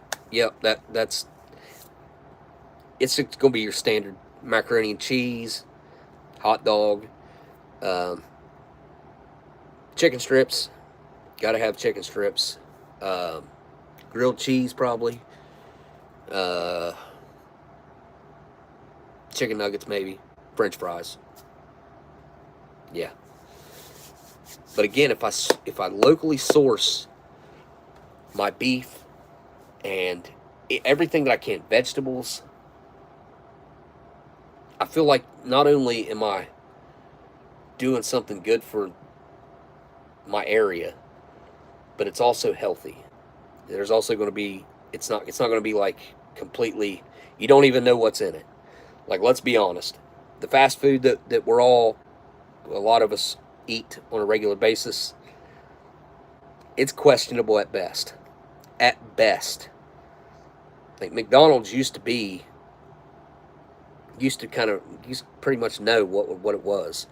I mean, Wendy's claims to be all beef patties. Are they? I don't know. I don't see. It's questionable. I don't know. Hybrid car, a good alternative. Yeah.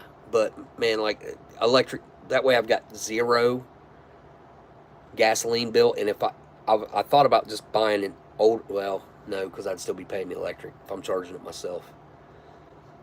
Yeah, there's no electric chargers around here. My buddy that owns a car wash across the river put a Tesla charger over there. So that's the only place around here there is, and that's his personal Tesla charger that he put on the car wash over there. Anybody can use it for free. Nobody ever uses it, but it's there. He uses it when he's there. But I put one in, and then I'm not paying gasoline for the deliveries. So it makes a lot of sense. And no more than that car will be driven. Like, a full charge will last it all day, and then it can charge overnight and be ready to go the next day. So, because you can't, like, obviously there's not going to be a supercharger there.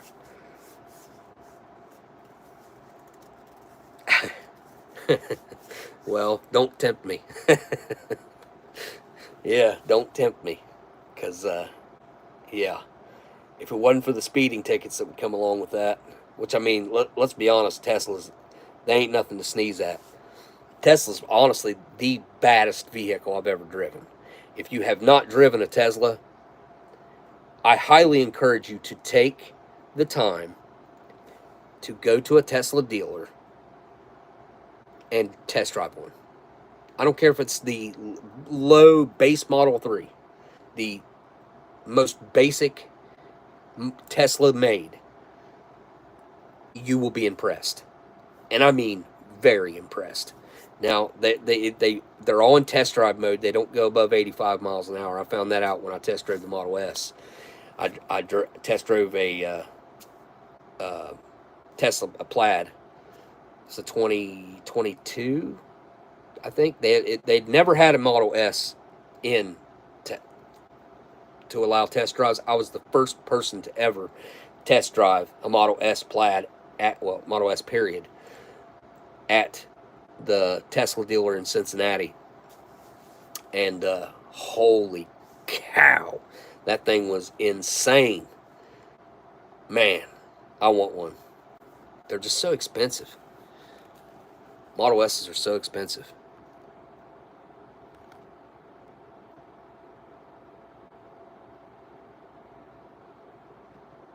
Oh God, yeah, Amber's ranch soup. Ugh. I can't. If I'm going to have a salad, it's like, I go easy on the dressing. I'm not a big, even when I was younger, like, I would put some dressing on there, but the older I get, the less dress. I like the taste of the lettuce. I like the taste of the vegetables more than I like the dressing. And I like a good vinaigrette. Like, these are things that I've explored while traveling. I used to have a pretty narrow palate when it came to a lot of stuff, really. I hadn't tried a lot of stuff.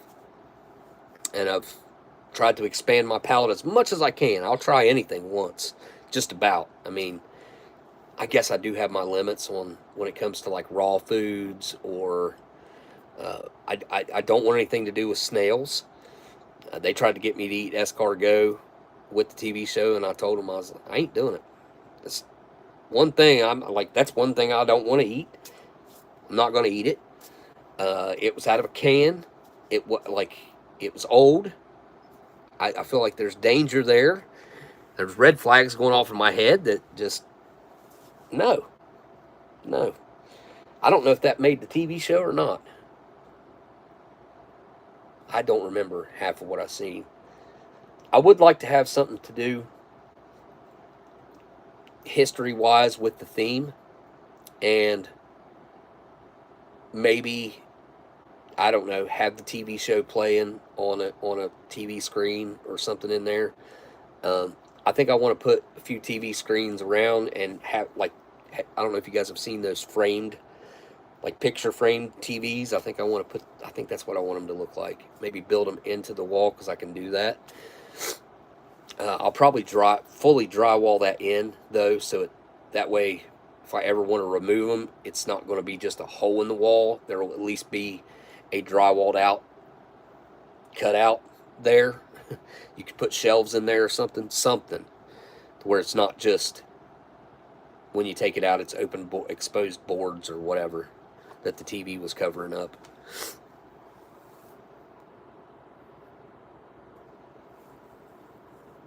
Having to ship a car to Seattle just for repairs would be a nightmare. Might be why they've stopped popping up for sale on Facebook Marketplace. Pretty cheap. What's got to go to Seattle just for repairs? Homemade dressing, huh? I don't know that I've ever really had homemade dressing before. Can't think of, maybe I have and I didn't realize it.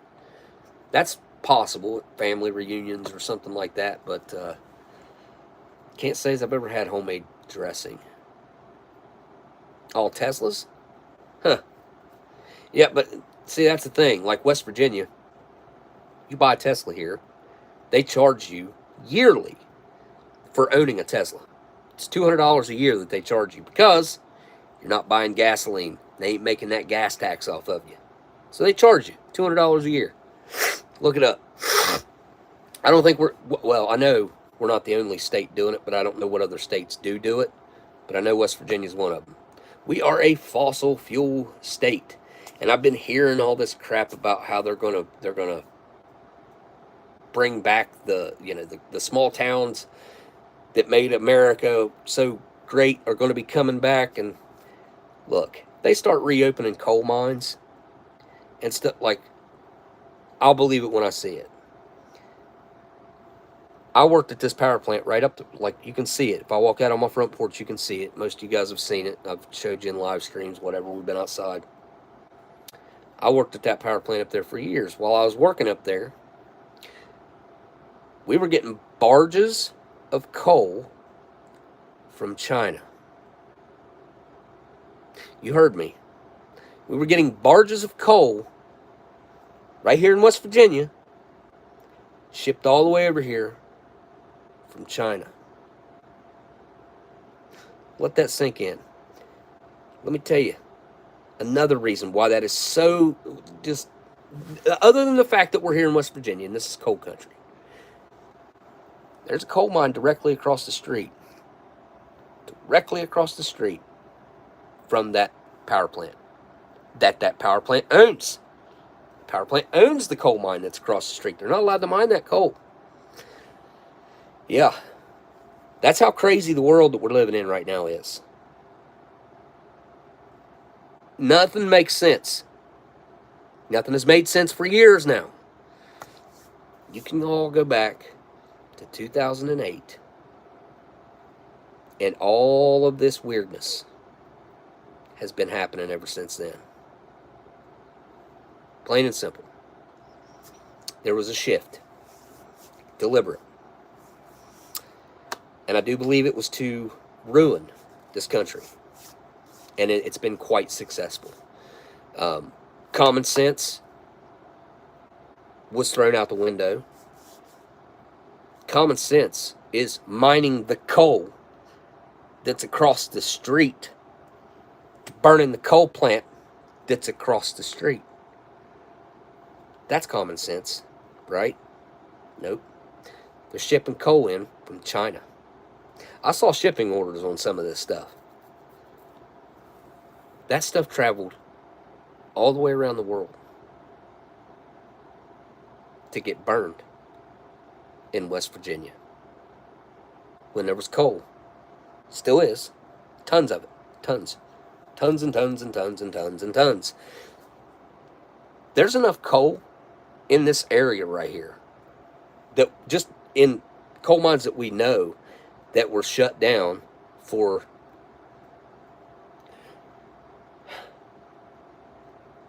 all the wrong reasons. Look, with all the scrubbers and stuff that's on here already, which that was forced anyway, you know, I know what they're doing. I know how these things function.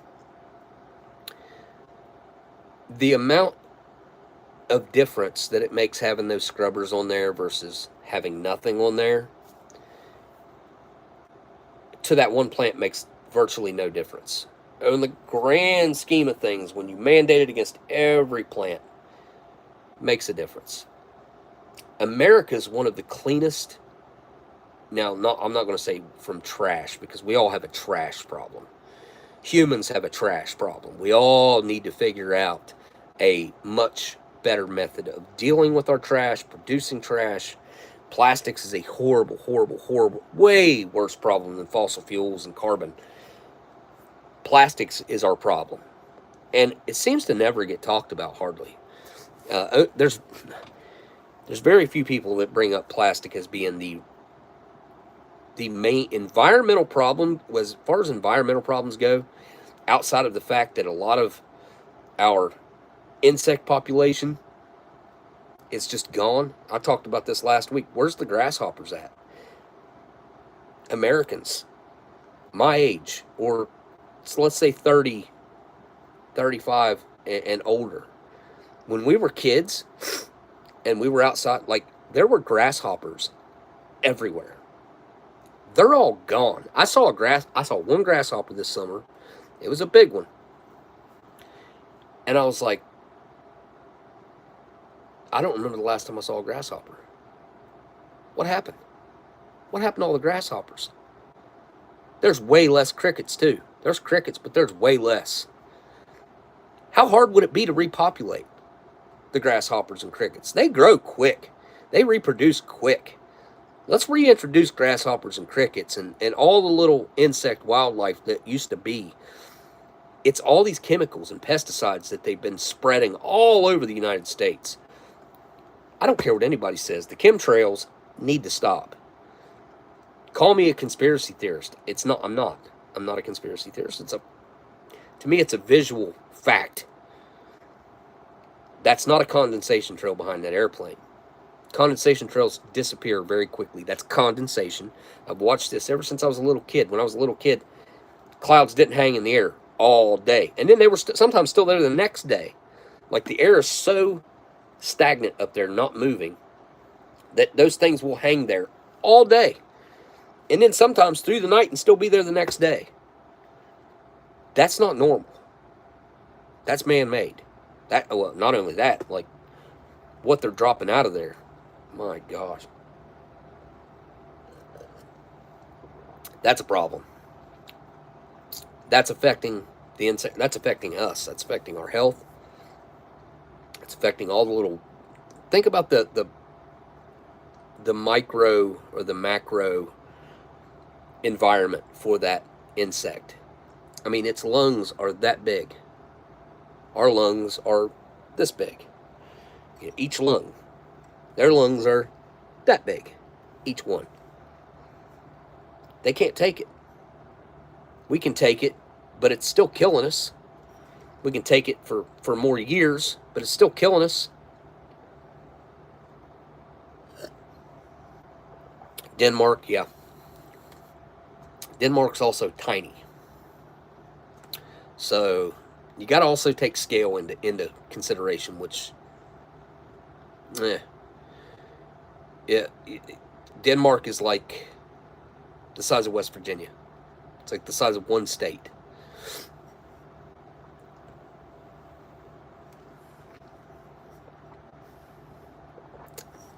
Orange is pretty good.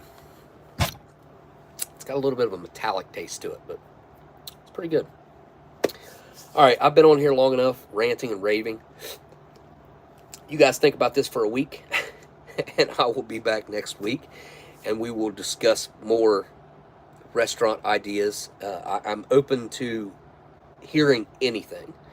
Look up my small town is.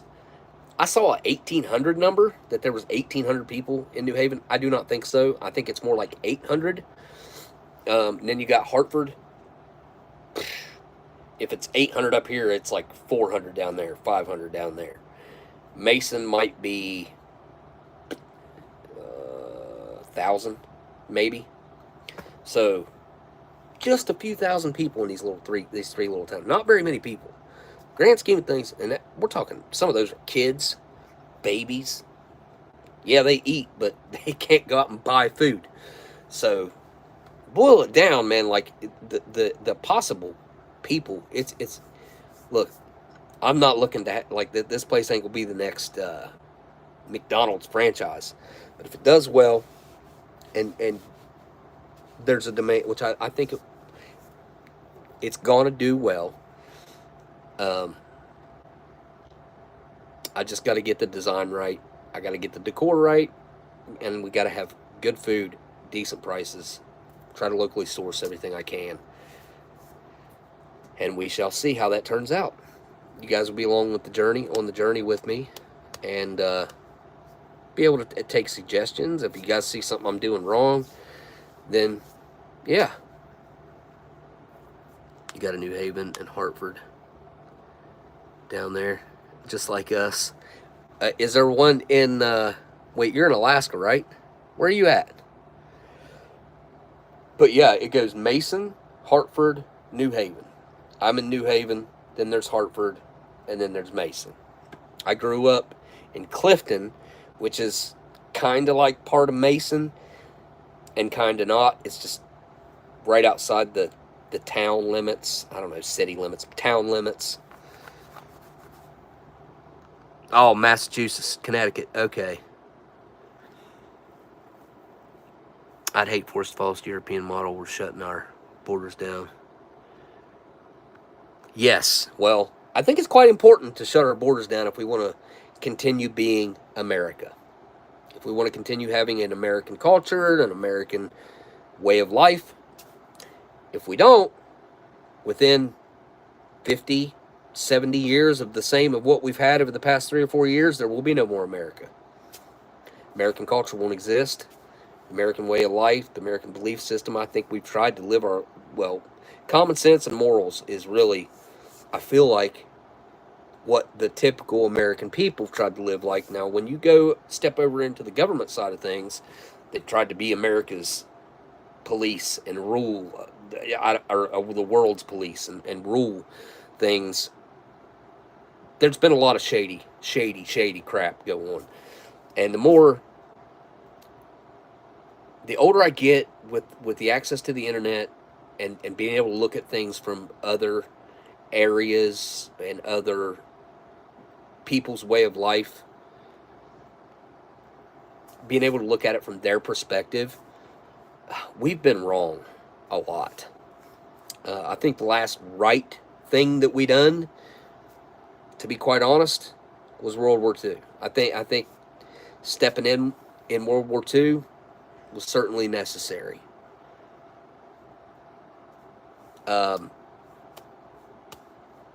Anything past that,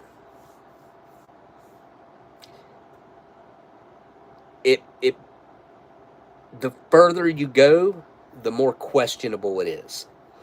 The less, or we don't have the moral high ground really anymore.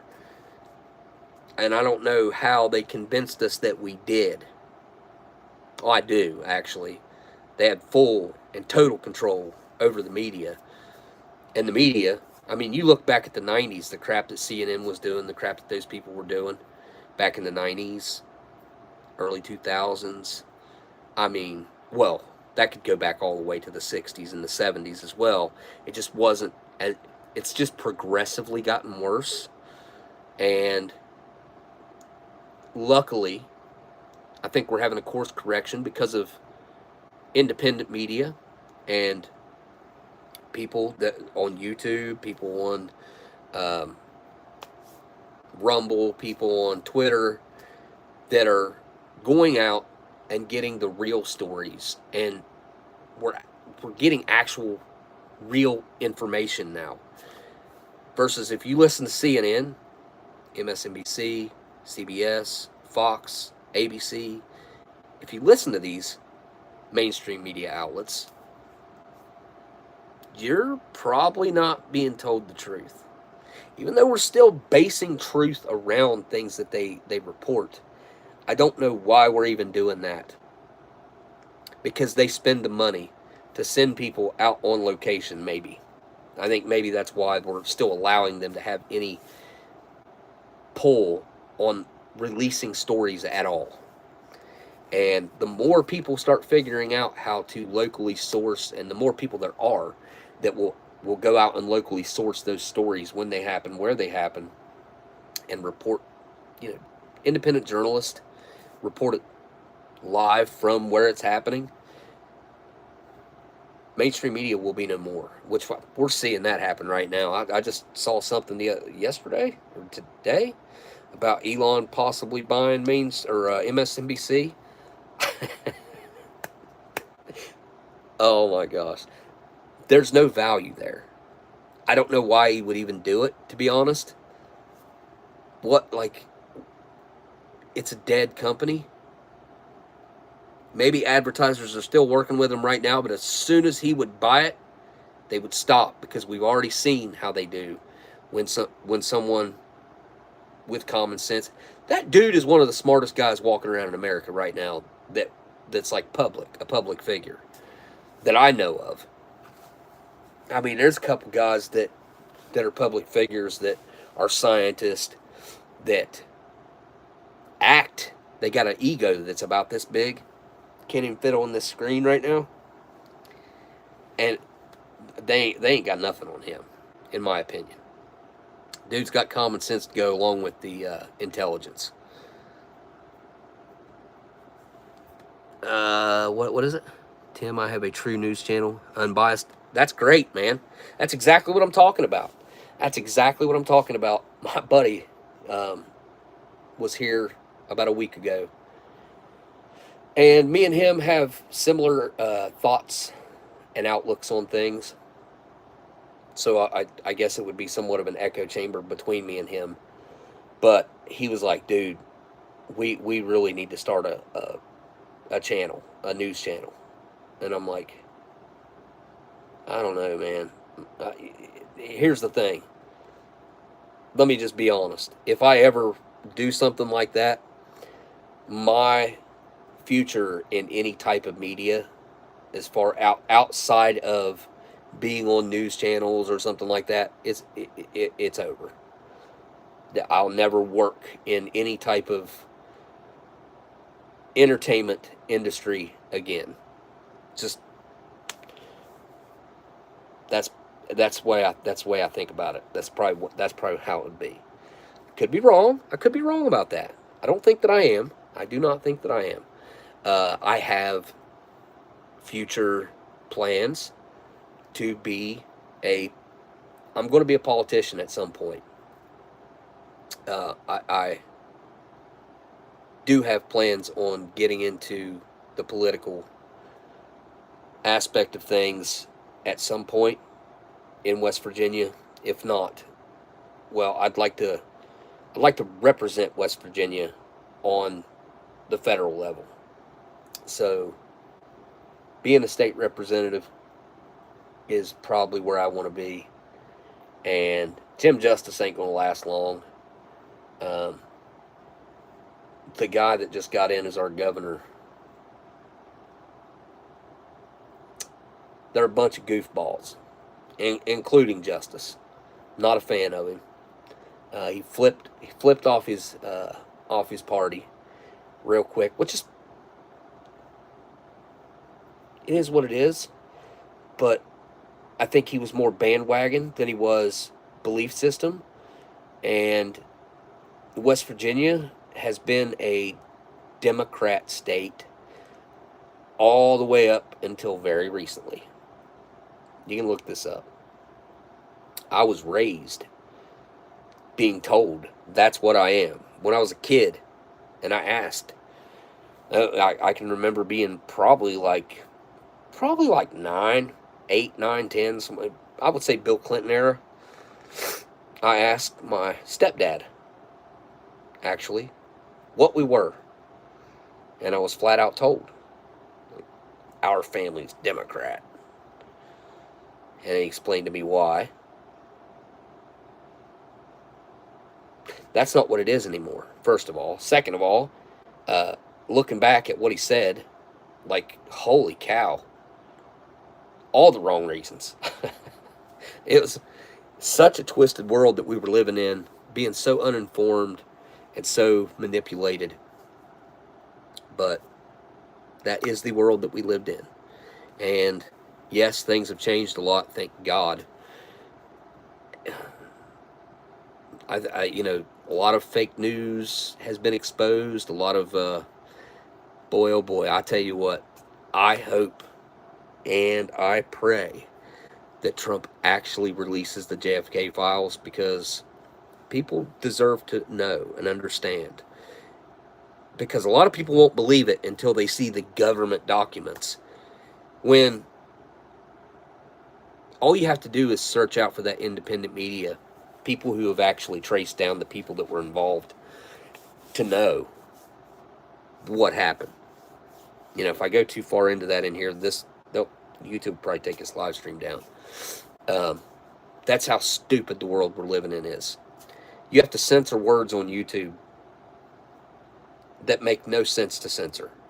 I watched a podcast of this, what I would call eccentric fellow, quite weird, but the words that they had to censor, and it's not just them, I see people doing it all the time, saying unalive, and like P3DO, like what other words do we censor where we use an alternate word?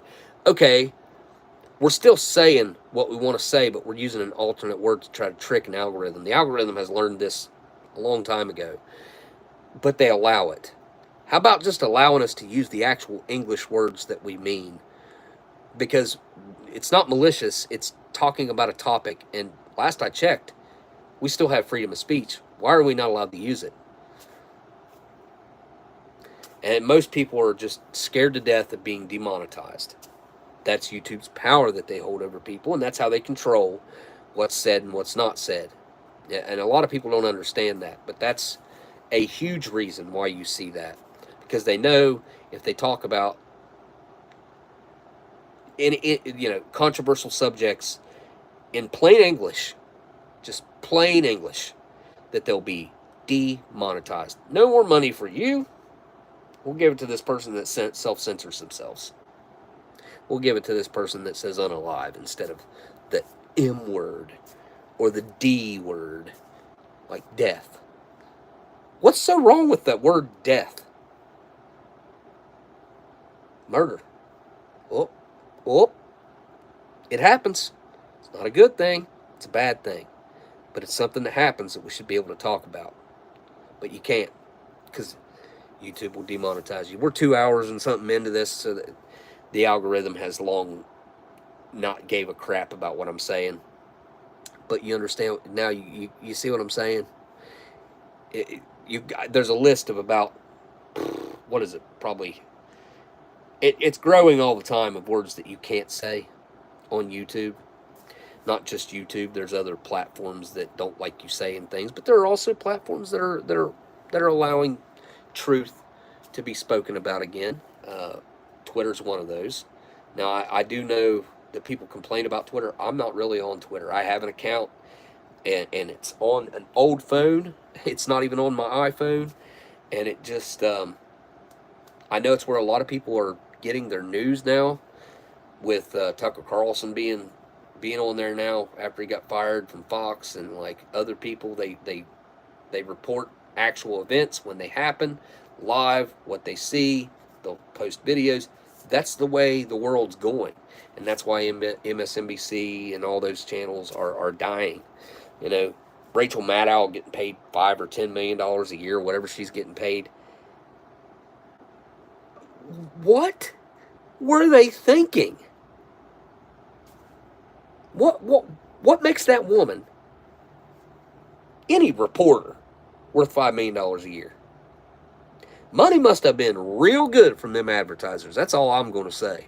There's a lot of lobbying and a lot of government money going on there for those kind of paychecks to be going on. And, you know, the sports industry is the next one that's going to have a reality check. I feel like they way overpay people to play a game. You go out there and you're going to make $250 million for a 5-year contract, 10-year contract, whatever it may be. That's just plain stupid. You know, as long as they're willing to pay it and they're willing to take it, and half the time those guys that get those contracts make it a year or two in, they get hurt, or something stupid happens, or they become woke. Dude, that Kaepernick guy, he infuriates me. Well, whoever decided that he got any type of voice in the first place anyways, that guy just irritates the crap out of me. Just because of his blatant disrespect for the country. But hey, it's a free country. You can say what you want to say and you can do what you want to do, but I don't have to like you for it. All right, I'm going to get out of here. I got a mess to clean up. Coffee beans were awesome. Jerky's pretty good. A lot softer than it used to be. The ravioli, great. Sit there and kind of dry it out now. I'm probably going to have to add a little bit of water to it. I've got to put it in a different bowl before I heat it up. But I will be finishing that. Not tonight, though, because I've had enough sodium. Between the sports drink, the peanut butter, the jerky, and this thing, man. It sucks that this thing's in such rough shape. I wish it was better. I wish you were better. But it's not. Anyway. Was a good meal. The IMPs are 3 to 4 times better than the MREs. They're really not like eating an MRE, a shelf-stable meal. And look at the variety. The variety. We could make a peanut butter and jam sandwich, or, jam. We had the ravioli that we could have ate with half the bread and the peanut butter and jelly on the other half the bread. We had a full commercial candy bar, probably a 50 to 75 gram candy bar. Big old candy bar, full-size candy bar. We had a big old 50-gram pack of jerky. We had apples for a nice fresh type of fruit. Not fresh. For a nice fruit type of dessert. The almonds with the coffee beans. The coffee beans are amazing. I'm going to put some peanut butter on them. I am going to eat those. 2 sports drinks. I mean, a really nice sweet and creamy coffee. Such a variety. I love IMPs. I need to buy more. They're so much better than MREs. They really are. The thing is, like, you can buy 12 MREs right now for like $130. Actually, well, you can buy 12 IMPs right now for $175. That's what 12 IMPs cost right now. But you can buy 16 for $224.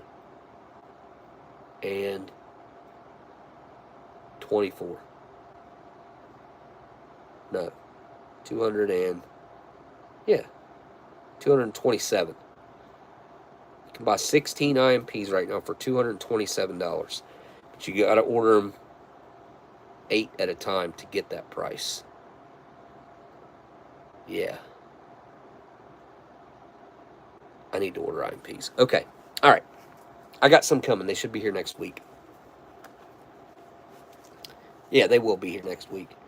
Freaking Thanksgiving. Hey, have a happy holiday. Have a happy Thanksgiving, y'all. Totally almost forgot about that. Thanksgiving will be here in 5 days. Well, 4 nights. Yeah, 4 nights on the 5th day. Thanksgiving. I'm not having homemade food this year. I don't even think we're having turkey. It's a little depressing. But I told myself the other day, which I knew Mom was doing this, but I told myself the other day, because of everything that has just happened and all the big switch, that's the big opportunity that's just came up, I have to not care. It's just this year. It's not a big deal. Next year we'll have it. Next year we'll have it here, and it'll be good. All right, guys. I'm going to get off of here, and I plan on being back next Saturday. Again, any ideas you guys come up with over the next week, I certainly want to hear them. I'm open to ideas. I'm open to anybody who wants to help me work on logos. I need somebody who can make a sign. I don't know. I don't even know where to start with something like that. I'm sure there are sign companies that I'll look up and somebody can make me a sign, because I've already got a pole. Already got a pole with power there. So I'll get that set up and get a sign out there. I'm still thinking Smokey's Diner. It's probably what it's going to be. That'll make some cool coffee cups and cool t-shirts. Smokey's Diner. I think it could look pretty cool. All right. Well, thanks to my patrons. Thank you guys for hanging out. And I will see y'all on the next live stream. Later.